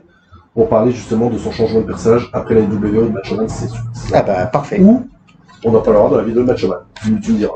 Est-ce que tu as encore... Ah bah, excusez-moi les amis, vidéo de Macho Man, moi je suis chaud. Eh ben, on en parlera. Parce que c'est quand même un mec qui mérite une vidéo un jour ou l'autre. Ouais, bien sûr. Même si on est sur une période un peu plus ancienne que celle qu'on traite d'habitude. Ouais, mais comme il est transféré à WCW, ça rentre dans le thème un peu aussi. WCW, je suis content parce que je pensais pas que les gens apprécieraient autant de revoir des vidéos de la WCW. Oui, c'est vrai. D'ailleurs, notre vidéo, la mort de la... Non, c'est pas la mort. La chute de la WCW, c'est une de nos vidéos préférées. Oui. Et le jour où on va faire les territoires, mon ami, parce qu'on va les faire, ça va être une folie. Moi, je sais que Rick Steiner, ce que j'avais entendu au-delà du ring aussi, c'est que ils avaient un peu peur de lui faire confiance parce qu'il était capable de dire tout et n'importe quoi au micro. Ah oui. Bah, autant Scott Steiner, il est connu justement aussi pour partir en live au micro, mais ça reste divertissant et ça reste un peu contrôlé. Rick Steiner, ouais, il est en roue libre totale. Et je pense que c'est aussi ce qui a bloqué sa montée parce que... Et pourtant, son frère, lui, il pouvait partir en live et ça marchait. Ouais. C'est vrai que Rick, beaucoup moins charismatique, il voulait toucher Scott par rapport à son physique, et Rick, en fait, il est très vite tombé dans les bas-fonds, quoi. Ouais, dans la B-team de la NWO. Non, lui, il a pas fait partie de la NWO. Vu que c'est Scott qui a rejoint. Ah oui, c'est vrai, c'est Scott qui le trahit. Non, lui, il faisait partie des mecs de la WCW pour affronter la NWO. Ouais, il mais... faisait partie des mecs qui perdaient, en fait. Oui, de l'équipe B de la WCW, quoi. C'est ça, ouais. Et vraiment, il a rien eu du tout de marquant. Il est jamais revenu, lui, à la WWE. Non. Parce que justement, ils avaient peur qu'il parte en couille totale tout le temps, quoi. Ouais. Même à son intronisation au Hall of Fame, je crois qu'ils avaient peur avec le micro. Ouais, mais du coup, il y en a un, je sais plus si c'est Scott qui fait parler, du coup, Rick peut en placer une. Je crois que c'est ça, il me semble que c'est ça. Voilà. Donc, c'est un peu bizarre. Alors, le nom suivant, c'est quand même... Je suis content de parler d'eux parce que moi, ça fait partie de mes équipes préférées. C'est les Dudley Boys. Les Dudley Boys. Devon! Get the table! Donc, Bubba Ray Dudley et Devon Dudley. Excusez-moi. On les met dans les Gentis parce que Bubba Ray, à la TNA, après, justement, post-WWE, et ben, il aura une vraie carrière. Ah, il a une belle carrière, hein. Même si on n'est pas fan du bonhomme, en général, parce que lui aussi, considéré comme une grossette de con. Je pense que ouais, ça doit être un gros combat backstage. Voilà, et surtout que bah, lui, il est vocal. Donc, parce qu'il a même un podcast qui fonctionne encore. Puis il devait être très stiff aussi, non? Ah bah, il est détesté par la majorité des catcheurs parce qu'il était complètement taré. Ouais, J'aimais bien quand il s'amusait à passer toutes les nanas du roster possible à travers des tables et des chaises. Moi, ma préférée, ça sera Mae Young du stage. Ah, c'est Oui, Dixie oui. Carter. Ah oui, c'était pas mal aussi. Ouais. Ouais. Et du coup, ouais, c'est donc on va pas revenir sur leur carrière. Hein, vous connaissez tous ces Dudley Boys, équipes légendaires et tout ça. On part Ils avaient pas si déjà légendaire que ça. quand ils les avaient splittés au Brand Split de 2002, Où ça fait révérend Divon. où ça fait Révérend Divon, c'est de la merde. On l'avait déjà dit. Où il avait Batista comme. Oui. Ça, c'est vraiment de la merde. Ça, c'est vraiment de la merde. Voilà, c'était vraiment. Y a de la rien merde. de ça. Et alors que Bubba Ray, ils ont tenté un peu de le pousser en solo déjà à l'époque. C'est pour ça qu'on a des matchs de lui contre Triple H et des trucs comme ça. Oui, c'est ça, face à Brock Lesnar, face à pas mal de gars. Ils avaient tenté de le pousser, mais après, derrière, ils ont fait les deux Boys. Est-ce qu'il aurait pas eu être un peu un Kevin Owens avant Kevin Owens? Dans le physique, un poil rondouillard, un poil. Ouais, mais par contre, au in-ring... Ouais, non, Kevin Owens le débranle. Ah oui, C'est ouais. pas ce que je veux dire. Dans le terme du personnage. Oui, c'est vrai qu'il Le aurait mec été un peu rebelle comme un ça. rebelle, un peu voilà. En plus, physiquement, c'était pas le mec monstrueux. Il était un poil, il avait un tout petit peu de ventre, alors qu'il avait de sacrées épaules. Et moi, L'époque 2002, il est très gros. Hein. Moi, je le vois un peu. Il est beaucoup plus gros que l'époque de Dudley Boys. Un peu me dire que ouais, ça aurait pu être un Kevin Owens avant Kevin Owens. Ouais, c'est vrai. Surtout que vraiment, un personnage vraiment de frappe indienne, parce que le mec était vraiment taré. Ouais, lui, pour le coup, il était taré. Ouais. Et à la TNA, donc ils ont fonctionné en tant que team 3D. Regardez le principe. L'un des meilleurs finishes de tous les temps. En équipe. Ouais. Le 3D, le 3D. Le 3D, ouais. Ouais, Parce c'est que même génial. les Usos ont repris en l'appelant Wendy. Je l'adore. Voilà, pour moi, le meilleur finish par équipe de tous les temps, ça restera le Doomsday Device des Road Warriors. C'est celui sur Sur les le. épaules. Et que, ouais. coup, la corde à linge, Ouais. le mec, on s'en fout de ce qu'il vient. Ouais, le Heart Attack était pas mal aussi. Non, c'est nul, l'Art Attack. Je sais plus c'est J'aime quoi le pas Heart du Attack. tout. C'est, Jim Neidhart prend le mec en position de Spinebuster et, Bret Hart se projette dans la corde et met juste à côté de la corde. Après, celui aussi qui dégageait, que j'aimais bien, c'était le double choc slam des. Bah, des Brothers of Destruction. quoi. Ça pète. Mais c'est vrai que le 3D, c'est génial. Ouais, le 3D, pour moi, ça doit être la deuxième meilleure et la meilleure pour moi, c'est le Doomsday. Parce qu'en fait, le 3D, ce qui était bien, c'est quand il y avait le package.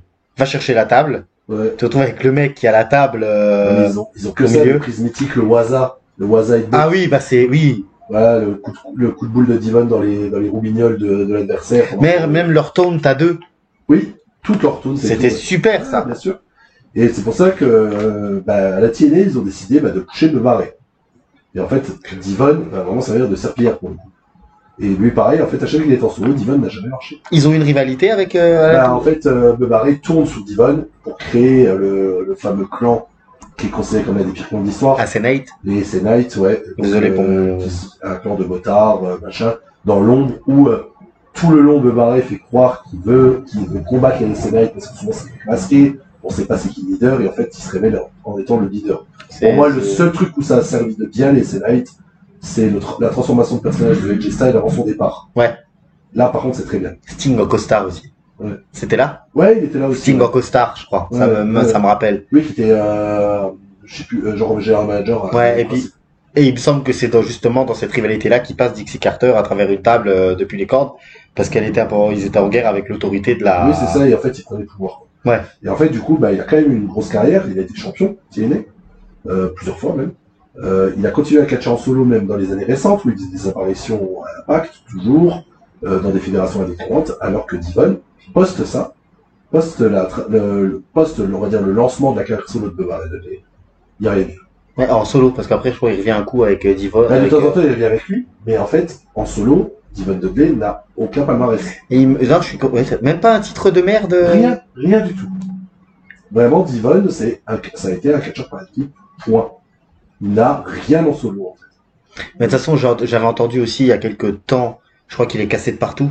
Oui, lui, il s'est retiré bien avant. Lui. Bien avant Bubba Ray, et il me semble, il n'y a pas son fils ou quelqu'un de sa famille là qui catch NXT ou dans une fédération de, je sais plus. Possible. Je crois que j'avais entendu le dire qu'il était venu, je sais plus à quelle fédération justement pour voir son fils catcher. Possible. Peut-être je me trompe, hein, mais il me semble que ce que j'ai entendu. Après, bon, les Dudley Boys, pour moi là, de toutes les équipes qu'on a tirées là, c'est l'une des équipes que j'aime le plus. Ah n'empêche que ça, dans les équipes qu'on a mentionnées, il y en a beaucoup qui sont très mythiques. Alors, ce que je te propose, comme on passe au niveau suivant. Oui. Ce que je te propose, c'est, tu as mis un nom là, mais c'est un très très gros nom. Ce que je te propose, c'est de passer sur le nom. On va passer le nom là, on va se le laisser pour après la pause. Comme ça, tu vas pouvoir te détendre, fumer ta clope. Et là, je te propose qu'on parle de Charlie Haas. Comme ça ira assez vite. Ben, c'est pour ça. Et après, On enchaîne les 3 derniers. Vu qu'on avait déjà parlé de Shelton Benjamin dans une vidéo. Shelton Benjamin, je kiffe.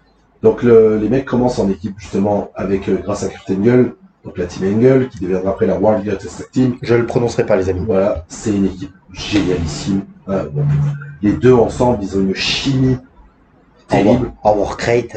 En work rate, moi vraiment, je le redis, parce que c'est quelqu'un que j'adore, Chad Gable, c'est l'héritier de Kurt Angle et de la World Greatest Tag Team. Ah ouais. C'est une fusion des trois, quoi. Shelton Benjamin qui a quand même le potentiel de dégoûter tous les go muscu. Ah oui, Quand tu dis que le mec il est comme ça naturellement. Naturellement, mais j'ai envie de te paraphraser. C'est que Shelton Benjamin, il s'est lancé dans le catch, mais qu'il aurait pu se lancer dans n'importe quel sport. Shelton Benjamin ça aurait été un joueur de foot américain exceptionnel, un joueur de basket exceptionnel. Le il a une génétique au-delà du temps. J'ai pas les capacités pour parler de baseball, mais je pense que même au foot, il t'aurait fait un ailier droit exceptionnel ou un arrière. C'est un truc de fou. Et à tel point, il a une génétique exceptionnelle. Ce mec-là, à 50 ans, il est champion par équipe actuelle à la AEW. Et il en paraît 25. Et il est toujours aussi bon. Et un peu moins rapide, mais par contre, il est toujours aussi fluide. Et il est toujours aussi huge. Pour moi, je pense qu'il y a 2 mecs qui ont trouvé la fontaine de jouvence. C'est R-Truth et Shelton Benjamin. Il y en a 3, il y a Bobby Lashley aussi. Ouais, c'est vrai. Et justement, l'équipe, ils ont le Earth Syndicate à la AEW. C'est Bobby Lashley et Shelton Benjamin qui sont champions par équipe. Ouais. Et vraiment, les deux. Et MVP qui est là. Et MVP qui est là, les deux ont presque, il y en a un, il a 50 ans, l'autre il les a presque. Ça se voit pas, hein. Non, c'est des monstres. Euh, Mais du coup, même si Shelton Benjamin en solo, il n'a pas atteint les sommets qu'on aurait pu penser qu'il allait atteindre, oui.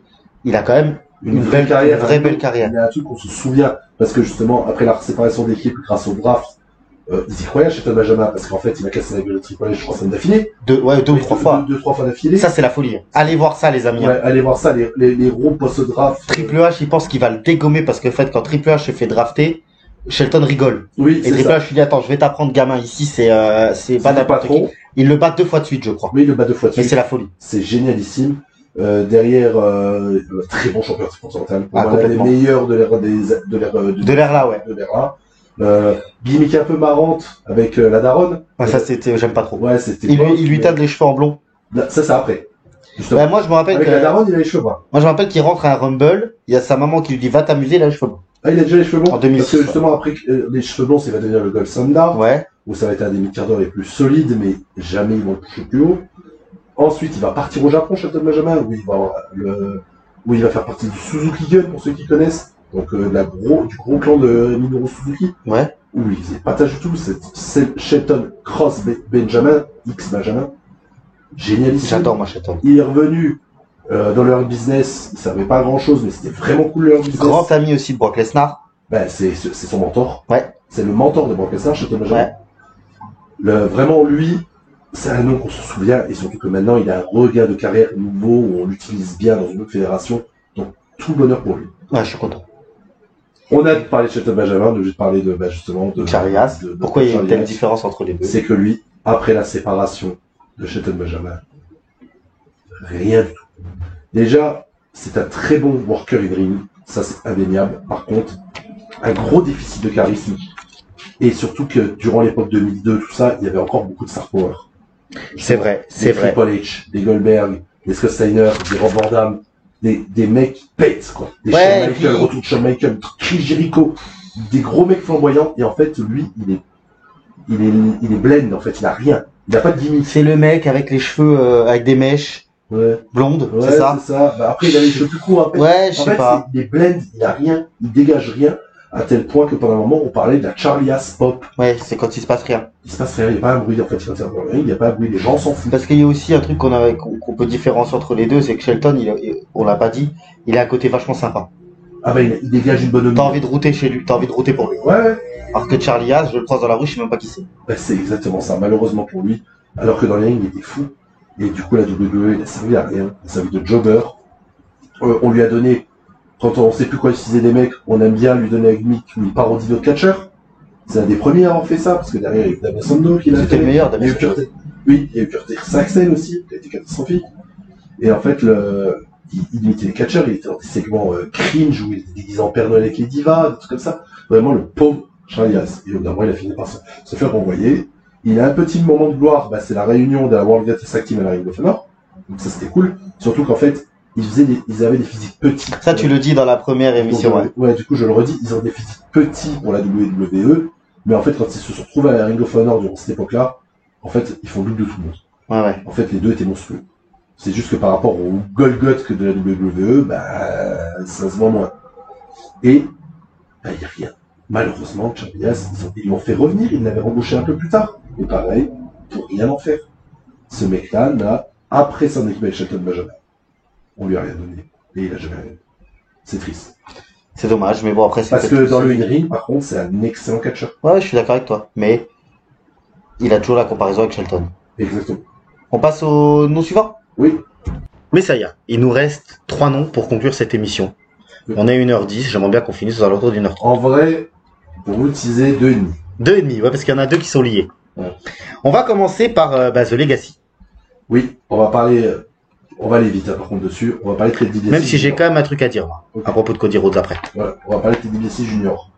À l'époque, tout le monde, je le dis bien, tout le monde, je devais être vraiment sur les forums, je devais être l'un des seuls à dire moi je préfère Cody Rhodes, déjà. Et toi, quand tu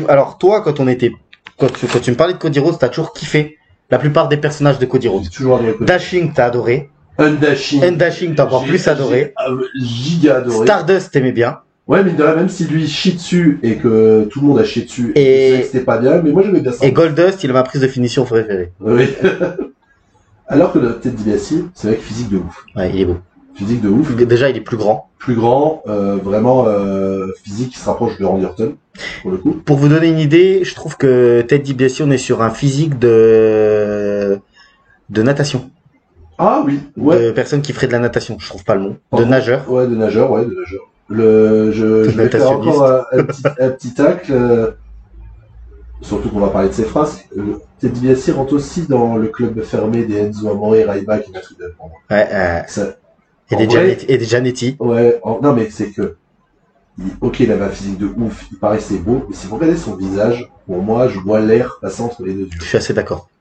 C'est mon point de vue, et c'est le point de vue à Thomas aussi. Je suis trouve assez que d'accord. vraiment, Ted DiBiase, il a pas l'air fut-fut. Je trouve, c'est méchant, hein, Alors, il a été intelligent, mais dans dans l'arnaque. dans On va y venir. le côté obscur. Donc, oui, je vais juste vous parler un peu de sa carrière. Tout le monde voyait un avenir grandissant, surtout que je pense que même McMahon aussi. Parce que Cody Rhodes, c'est le fils de Dusty Rhodes, et que historiquement, j'ai toujours détesté Dusty Rhodes. C'est vrai. Même s'il lui a donné NXT, il lui donne, pour McMahon, NXT, c'est en dessous. Donc, faut toujours le rappeler.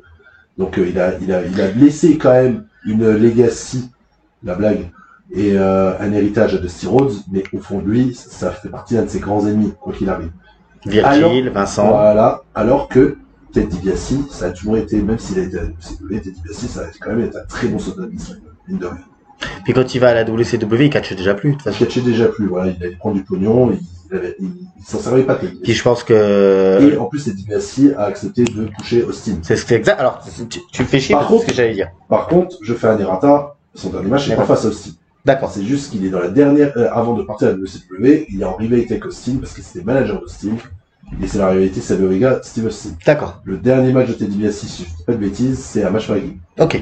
où il était en équipe avec le père de Bray Wyatt, qui était le comptable. Mike Rotunda. Mike Rotunda, qui se faisait appeler Erwin Kirchner, Ouais, c'est ça. qui était le comptable. Et je crois que son dernier match en équipe.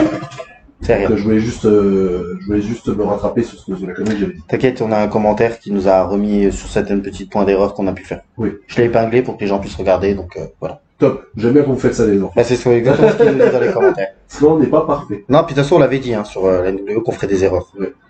Donc, Ted DiBiase, vraiment, ils ont essayé de pousser très haut. Donc, c'est lui qu'on met en avant quand c'est l'explosion de la Legacy, justement. Même Ouais, si- plus que Cody, hein. Plus que Cody, largement. Même si c'est quand même bizarre qu'on veut pousser les jeunes, mais on fait comment gagner Randy Orton. Je trouve ça bizarre. Il a gagné a contre tourné qui un des The Marines. Perdu aussi. contre qui, Sami Zayn? Ils l'ont fait tourner un des The Marines. Et je crois que quand il tourne The Marine, pour lui, pour Ted DiBiase, je crois, c'est ce qu'il veut faire. Je crois que dans son objectif post-catch, ça a été de faire du cinéma Et de puis, base. est-ce qu'il attrape pas une maladie ou une grosse blessure qui l'empêche de catcher, non? Je crois qu'il se blesse plusieurs fois. Pas une grosse maladie, mais je crois des multiples blessures. Et en fait, je sais pas s'ils ont perdu foi en lui en très peu de temps, parce que derrière, lui, son run, il n'y a rien. Mais je pense qu'il a fait beaucoup de conneries backstage. Ouais, peut-être aussi. possible aussi, donc du coup, il a rien. Il tente de le mettre avec Maryse. Et en fait, il est dans des segments pas très intéressants, des rivalités mid-card, qui perd, donc, jusqu'à ce qu'il le libère de son. Puis il finit en tôle, je crois, maintenant. Et je crois qu'il est en tôle à l'heure actuelle. C'est à confirmer. Et justement, je voulais parler de ses frasques. C'est qu'après le catch, il a fait quelques apparitions quand même dans des circuits indépendants. Mais rien de probant. Rien de marquant. Et en fait, derrière, il s'est lancé dans du business. Je crois qu'il y avait des business de propriété, que ce soit propriété immobilière, propriété aussi de véhicules, de yachts, des trucs comme ça. Il a englobé toute sa famille dedans aussi. Donc d'autres ont pris pas autant que lui, mais ils ont été liés. Donc il a mis dans la merde la majorité de sa famille. Et en fait, ça a été un gros business d'arnaque. Donc du coup, il a fait des abus de biens sociaux avec beaucoup de personnes. Il a mis énormément d'Américains dans la merde, de ce que j'ai lu. Et en fait, c'est pas quelqu'un de bien, quoi. Et en plus, après le catch où le gars avait un physique démentiel, il s'est retrouvé à l'image de ce qu'il a fait. Dégueulasse. Ouais, bah après, je pense que voilà, il a dû arrêter le sport, et puis il avait d'autres chats à fouetter, et puis après, bon, voilà, c'est comme ça. Arnaquer les gens, on n'a pas besoin de faire du sport, ouais. C'est vrai. Après, par contre, je tiens quand même à dire un truc par rapport à cette émission-là, et par rapport au gap qu'on a eu entre les deux catcheurs. On dit toujours qu'il y en avait un qui était très haut, l'autre qui est devenu très bas. Fallait bien se rendre compte que Cody Rhodes en 2010, personne s'attendait que 15 ans plus tard, il serait là. Ah, bien sûr, bien sûr. Moi, mais on le... Vas-y, il n'y a que quelques-uns, comme j'ai dit, genre, faisait partie, où vraiment je voyais plus Cody Rhodes. À ce point-là? À ce moment-là, je voyais plus Cody Rhodes rien que dans le ring. Oui, mais on l'a déjà dit, et on le redit, puis on clôturera ce chapitre-là sur ça. Pour moi, Cody Rhodes et Drew McIntyre sont les deux catcheurs à avoir eu le plus beau glow-up, le meilleur glow-up hors WWE de l'histoire. Ben, moi, je me souviendrai. T'as l'impression que c'est pas les mêmes. Ouais, je complète ton anecdote. Je me souviendrai toujours quand Cody Rhodes se fait libérer de son contrat après 2014, là, 2015, je sais plus exactement, où il fait comment s'appelle une checklist des mecs qu'il a envie d'affronter dans le circuit indépendant et dans les autres fédérations, et que tout le monde se foutait de sa gueule. Et ben en fait, il les a tous affrontés, ouais. Il s'est allié aux bonnes personnes parce que justement il s'est allié au groupe Bullet Club avec les mecs qui étaient le plus hype possible. Donc les Young Bucks, Kenny Omega, Hangman Page, machin. Il a une carrière de fou à Ring of Honor, c'est un des meilleurs champions Ring of Honor des dernières années. Au Japon. Il a un excellent run à New Japan, vraiment il a fait des matchs de fou à la photo du Kota Ibushi, des Kenny Omega. Il a amené à la session du Bullet Club. Derrière, il fait le premier all-in, avant même la création de l'AEW. Où c'est la folie, ça. Où c'est la folie furieuse, où le mec a tout fait lui. Où ils vendent les billets, je crois, en 12 minutes. En 12 minutes, et que lui, il a tout produit. Il a dit la prochaine fois, je dirai les gens, je vais pas se produire moi, parce que j'en pouvais plus. Parce que ça veut dire, après son match où il avait affronté Nick Aldis, il repassait en backstage, et en fait, il était aussi quand même de catcher, en plus, j'ai encore tout géré le jour. Et il fait quand même partie des mecs qui ont créé la WWE. Mine de rien, il a réussi à créer un concurrent, une alternative sérieuse à la WWE. J'ai envie de dire, je préfère quand tu dis alternative que concurrent. Ben, on dit tous alternative dans les faits, mais on va dire comment ils fonctionnent tous les deux, que ce soit dans leur shoot, dans leur manière de fonctionner, ils se considèrent quand même comme des concurrents pour avoir. Ouais. Mais dans les chiffres, c'est une alternative. Une alternative. Une bonne alternative pour des gens qui ont plus... C'est un produit différent. C'est un produit différent, complètement différent. Un bon produit différent. Et, bon, comme tu as dit, c'est un glow-up, c'est Cody Rhodes. Lui, de son vivant, son père n'a pas pu le voir champion du monde. Il a toujours voulu être champion de WWE. Et en fait, le mec a dit, à l'AEW, on ne saura jamais ce qui s'est passé. Parce qu'il est trop corporate, il ne dira jamais ce qui s'est passé, même si j'aimerais bien le savoir. Parce que quand il a décidé de partir, ça a quand même fait une bombe. Ah ouais. Une vraie grosse bombe. Et le mec a fait le meilleur retour possible. Et on le voit maintenant, c'est l'un des visages de la WWE. C'était le meilleur free agent du moment quand la WWE le récupère. Encore une fois, est-ce que Bret Hart était free agent quand il passe à la WCW? Pour moi, les discussions étaient déjà limites. Ouais, non mais... Pour moi, il n'y avait aucun monde où il retournait pas à la WWE. Ouais. C'était pas un free agent. Ils l'ont pas mis arbitre, la WWE. Pas mal. Et maintenant, on va terminer par le dernier nom, entre guillemets, dernier nom parce que c'est lié, c'est Joey Mercury. Dans les M&M. Ouais. Donc l'équipe de Johnny Nitro, Melina et Mercury. J'aurais dû le faire dans le sens des M&M. Pas grave. Équipe géniale. Mine de rien. Ouais. Franchement, dans les années 2006. Très inspiré du cinéma. Oui, bah totalement. J'adorais leurs entrées. J'adorais leur outfit. Vraiment. Leur outfit, leur manteau en moumoute. Les photos. Les photos, leurs pantalons, leurs lunettes. Mélina, qui a un gros produit marketing, mine de rien, avec son entrée où elle faisait grand écart et que les deux se mettaient entre. C'était vraiment sympa. Dans le in-ring, vraiment très cool. Parce que, encore une fois, là, le John Morrison, on sait ce qu'il va devenir dans le in-ring. C'est une machine de guerre. Franchement. Mais Joey Mercury n'était pas du tout ridicule face à lui. C'était vraiment un bon catcheur. Même si, bon, c'était... L'autre est beaucoup plus flamboyant, ouais, voilà, c'est ça. Mais par contre, très belle équipe. Et lui, tout va s'arrêter. Après un accident dans le ring. Un énorme drame. On est à December to Dismember, non? Je sais plus si c'est à ce match-là. Il me semble que c'est ça, parce qu'en fait... Je crois que c'est SmackDown d'après, ou une connerie comme ça. Parce que c'est... non, oui, c'est SmackDown d'après, où en fait, c'est dans un match à échelle, à 4 face au Hardy. Non, c'est à 4 équipes. Ah, purée. C'est à 4 équipes. Oui. Du coup, il y a... C'est des suites de ça, alors. Oui, c'est des suites de ça. Donc, du coup, il y a les M&M, les Hardy Boys, William Regal, et je me rappelle plus le nom de l'autre bonhomme, et je me souviens plus de la dernière équipe non plus. C'est pas grave. J'ai pas envie de chercher, excusez-moi les amis. Et les Hardy vont faire leur fameux spot de la bascule. Donc, c'est une échelle ouverte, couchée en transversale, une échelle posée dessus, et notre bon ami Jeff Hardy saute du coin sur le bout de l'échelle, qui fait que ça fait un système de levier, et que les mecs ça prenne dans la gueule. Ce soir, j'essaie avec mon fils. Oh mon dieu. Et, bah, Mercury, il prend l'échelle en pleine gueule. Il prend l'échelle en pleine gueule. Je sais pas comment tu peux le dire autrement. C'est ça, en fait. Il n'esquive pas, il évalue mal, je sais pas. Et en fait, j'ai du mal à le regarder. Ah, elle est violente, hein. J'ai vraiment du mal à le regarder, alors que j'arrive à regarder du deathmatch, hein. Mais bah, quand les mecs sont conscients de faire ça, ça va. C'est pas pareil. Quand le mec comme tu dis, quand le gars est conscient qu'il veut le faire, c'est pas la même chose que le mec qui... Là, c'est un accident. Il se fait broyer le nez, broyer la gueule. En dessous de l'œil aussi. En dessous, au-dessus. C'est vraiment, il se fait broyer tout au niveau nasal et au niveau... il prend cher, hein. C'est horrible. C'est un bain de sang. Parce qu'en plus, ça, c'est pas du blading, hein. Là, c'est du récent. C'est horrible. Et il aurait pu perdre un œil, je crois. Il aurait pu tout perdre, donc une grosse blessure. Et en fait, le truc, c'est qu'il avait quand même une gimmick où il jouait sur leur physique, quand même. Ouais. Donc en fait, le mec ne peut plus apparaître à la télé parce qu'il a le visage ravagé. Bah là, on est un peu Bertie papa, un peu quand même. Ah oui, il est défoncé. Quand il parle, c'est festus. Voilà, hein. Oui. Et du coup, derrière, bah, on va pusher Nitro qui va devenir John Morrison. D'abord en tant que Nitro, en solo, à Raw, into la ECW, où il va devenir champion ECW. Et ensuite faire son équipe avec le Miz. Donc lui, il va faire son bonhomme de chemin. Alors que Mercury, durant sa blessure, il reste à la maison. Et il l'a raconté lui-même dans les interviews, et CM Punk l'a confirmé, il est tombé en grosse dépression. Parce que justement, le mec était à la fleur de l'âge, il se sentait bien, il avait quand même de l'ambition.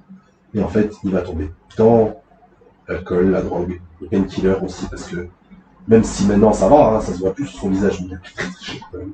Et je pense qu'au niveau de la douleur, ça ne devait pas être facile. Et il a vraiment été très bas, et CM Punk a été l'un des, on va dire, un de ses sauveurs. Il n'y a pas que lui, mais il l'a beaucoup aidé. Il l'a même hébergé, parce que derrière, il va se faire virer. Parce que, à force de pas revenir et que le gars était plus au top. En condition, ouais. Plus en condition, il s'est fait virer. CM Punk l'a hébergé chez lui. Et, ce qui est bien, c'est qu'il y a eu des petits moments où, en fait, ça fait partie des mecs qu'on n'oubliera pas, et que, en fait, il a pu avoir une carrière pas trop à la télé, mais plus backstage, même s'il a eu des petits segments à la télé. Parce que justement, comme CM Punk le prenait un peu sous son aile et tout ça, il a réussi à le faire embaucher en tant que rôle d'agent, parce que le mec avait quand même une expérience. Oui, c'était... CM Punk a poussé pour qu'on le fasse apparaître à la télé. C'est le dernier membre de la Society. Donc il apparaît quand après que CM Punk se fasse raser la tête, et qu'ils sont arrivés avec le Nick Show. Donc Joey Mercury apparaît à ce moment-là, où justement ils le disent en storyline, mais qu'en fait c'était la réalité, que CM Punk l'a sauvé de la drogue, de le faire devenir stratège et tout. Donc c'était vraiment sympa. Ça va pas durer longtemps. Il sera enlevé des écrans et il va rester rôle d'agent très longtemps.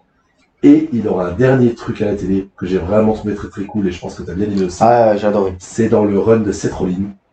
Parce que c'est l'un des gars de la JJ Security. C'est quand Seth Rollins trahit, non? Non, c'est quand Seth Rollins est champion. Après, c'est Cashing, c'est après WrestleMania 31.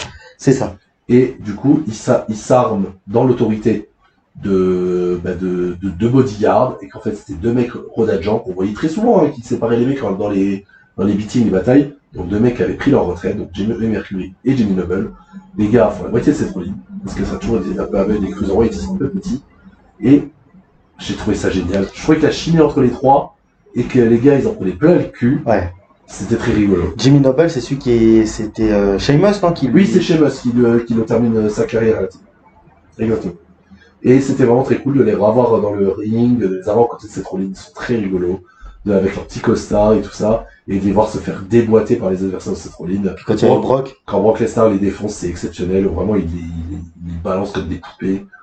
Moi, j'ai bien aimé. Franchement, j'ai bien aimé. Et pourquoi on dit que les noms sont liés? Pourquoi on dit que Nitro? Parce que en fait, du coup, Morrison. Mercury et le Genesis de Nitro, parce qu'on sait que Nitro va exploser. Mais derrière, Nitro a un partenaire par équipe. Et quand Nitro, qui devient John Morrison, se met avec le Miz, on dit tous, The Miz, ça va être le Marty Jannetty de leur équipe. Eh ben non. Eh ben non, finalement, John Morrison est devenu un Jannetty aussi. C'est un des Jannetty les moins pires, hein, parce qu'il a une vraie carrière, lui, derrière, et tout ça, avant et derrière. Mais personne, je dis bien personne, tous d'accord, qu'on aurait vu The Miz aller aussi loin. On s'imaginait tous que John Morrison, un jour, allait être champion de WWE, qui n'a jamais été. Ouais, c'est vrai. Champion poids lourd, champion poids lourd. À l'époque, il avait un problème de micro. Je l'avais déjà dit dans une vidéo. C'est qu'il avait le physique de ouf, la gueule de ouf, l'entrée de ouf, le in-ring de ouf. Mais par contre, c'est qu'au micro, il était bon. Puis je crois qu'il y a des histoires backstage avec Melina. Oui, la Lia Batista, parce que Melina sortait avec Batista, et en fait, John Morrison avait une image auprès de ses collègues de Cuck. Et parce que avant, il était avec elle. Oui, c'est ça. Et donc, voilà. Du coup, personne ne le prenait au sérieux. Personne ne le prenait au sérieux. Donc, vraiment dommage. Et lui, pareil, par contre, il a un très bon run, hein, mine de rien, John Morrison. Bon, The Miz, on va en parler, hein. Lui derrière, il a touché les étoiles, alors qu'on n'aurait jamais cru, mais John Morrison a quand même un très bon run mid-card. Quand il passe face, moi, je le trouve vraiment très divertissant. Mais pareil, en fait, plafond vert. On le fait pas dépasser plus haut. Il décide de passer à la WWE, excusez-moi. Et il devient l'un des visages de la lucha underground entre Johnny Mundo, où il est génial, où il sera champion là-haut, où il colle totalement, il commence à se trouver au micro, à savoir comment faire ses intonations de voix, parce qu'il n'a pas une belle voix, mais il commence à vraiment trouver son truc. Derrière, il va devenir un peu un visage d'Impact, en devenant Johnny Impact. Ce que j'aime bien, c'est qu'il change de nom à chaque fois. Donc il va devenir champion champion Impact, avant que ça redevienne TNA. Il a apparu après la EW, où je crois qu'il est actuellement avec sa femme, où il s'éclate. Vraiment, où il est très très très marrant. Il a fait un retour à la WWE pour être avec le Miz encore. Il n'a pas servi à grand chose, mais le match face à Bad Bunny à WrestleMania avec Damien Priest, c'est très très cool. Où vraiment il met en avant Bad Bunny comme jamais. On va pas parler du match de zombies, s'il vous plaît. Ça, j'aime pas ça. Mais John Morrison, vraiment un bon soldat, et il était très marrant dans son retour de WWE, même si ça amenait à rien, il était très drôle. C'est lui qui a commencé en étant l'assistant d'Eric Bischoff, non? Exactement, Johnny Nitro. Ouais. C'est ça. Et ben voilà. Donc c'est quand même quelqu'un qui a une énorme carrière. Mais c'est ouf comme quoi il a été le Shawn Michaels d'une équipe et le Jannetty d'une équipe. C'est l'un des rares. C'est l'un des rares. Mais par contre, comme on a dit, c'est un petit Jannetty, quoi. Il a pas... il a une vraie carrière derrière, c'est pas un mec à manger comme la plupart qu'on a nommé. Et si on aurait dû faire, les Jannetys entre justement l'équipe entre Enzo Amore et Big Cass, parce que là c'est deux Jannetty en fait. Bah non, Big Cass il a une vraie rédemption. Il s'est bien remis après, hein. À la EW, il est pertinent, moi je trouve. Il est à la EW là? Oui, il est à la EW et c'est le garde du corps de Chris Jericho. Parce que je me rappelle que lui, à un moment, quand il avait eu son licenciement, il avait eu du mal à s'en remettre. Hein. Bah lui, problème avec Carmella, problème d'alcool, gros con, traîné avec Enzo Amore de toute façon. Et lui, il a une vraie rédemption. À la Ring of Honor, il s'est refait un physique. Franchement, tu devrais voir un peu son physique de maintenant. C'est Kevin Nash. Ah ouais. Je trouve qu'il dégage quelque chose. C'est bien, je suis content parce que lui, je le préférais à Enzo Amore. Voilà. Et là, actuellement, c'est l'un des bras droits de Chris Jericho. Donc même si Chris Jericho est très controversé en ce moment, notre il est très over, Big Bill. Donc au début, à la TNA, il se fait appeler W. Morrissey, c'est son vrai nom, William Morrissey. Il me semble que c'est son nom. Et là, il se fait appeler Big Bill. Et vraiment, on s'est dit, il va servir à rien, mais en fait, il est crédible. Au côté Chris Jericho, ça marche très bien, mine de rien. Et il a jamais eu autant d'overness qu'aujourd'hui. Genre vraiment, les gens, il est toujours les gens sont derrière. Il a des pop et tout. Le jour où on va faire l'émission sur Jericho, j'ai peur. Ouais, bah ça me fait chier parce qu'on va finir un peu mal, quoi. Oui, parce que tu lui avais déjà mis un petit peu de sel. Ouais, bah j'en mettrai encore. Et pourtant, on l'a déjà dit plusieurs fois, lui, il est dans mon top 5 de mes catcheurs préférés. Ah, j'adore Jericho, mais après, le problème, c'est qu'à un moment, quand t'as une carrière de 30 piges... Bah, il y a des hauts débats. Voilà. Et débat en un mot et deux mots. Exactement. C'est beau. Eh ben, je te propose qu'on se quitte là-dessus, mais ça y est. Ouais, c'est vraiment ça. J'ai bien aimé. sympa. Alors, j'espère que ça vous plaira, parce que je sais que souvent, c'est des émissions qui sont un petit peu moins suivies, ce qui est normal. Hein, on parle pas d'un gros nom précis. Maintenant, on a beaucoup digressé, on a parlé de plein de catcheurs, on a parlé d'actualité, pas d'actualité, c'est très bien, j'ai bien aimé. Mais ça y est, je te remercie pour ta pertinence, t'es le meilleur comme d'habitude. Je te remercie, Thomas. Et on se retrouve très prochainement pour, il me semble, DDP. Exactement. Eh ben, salut les amis! Salut!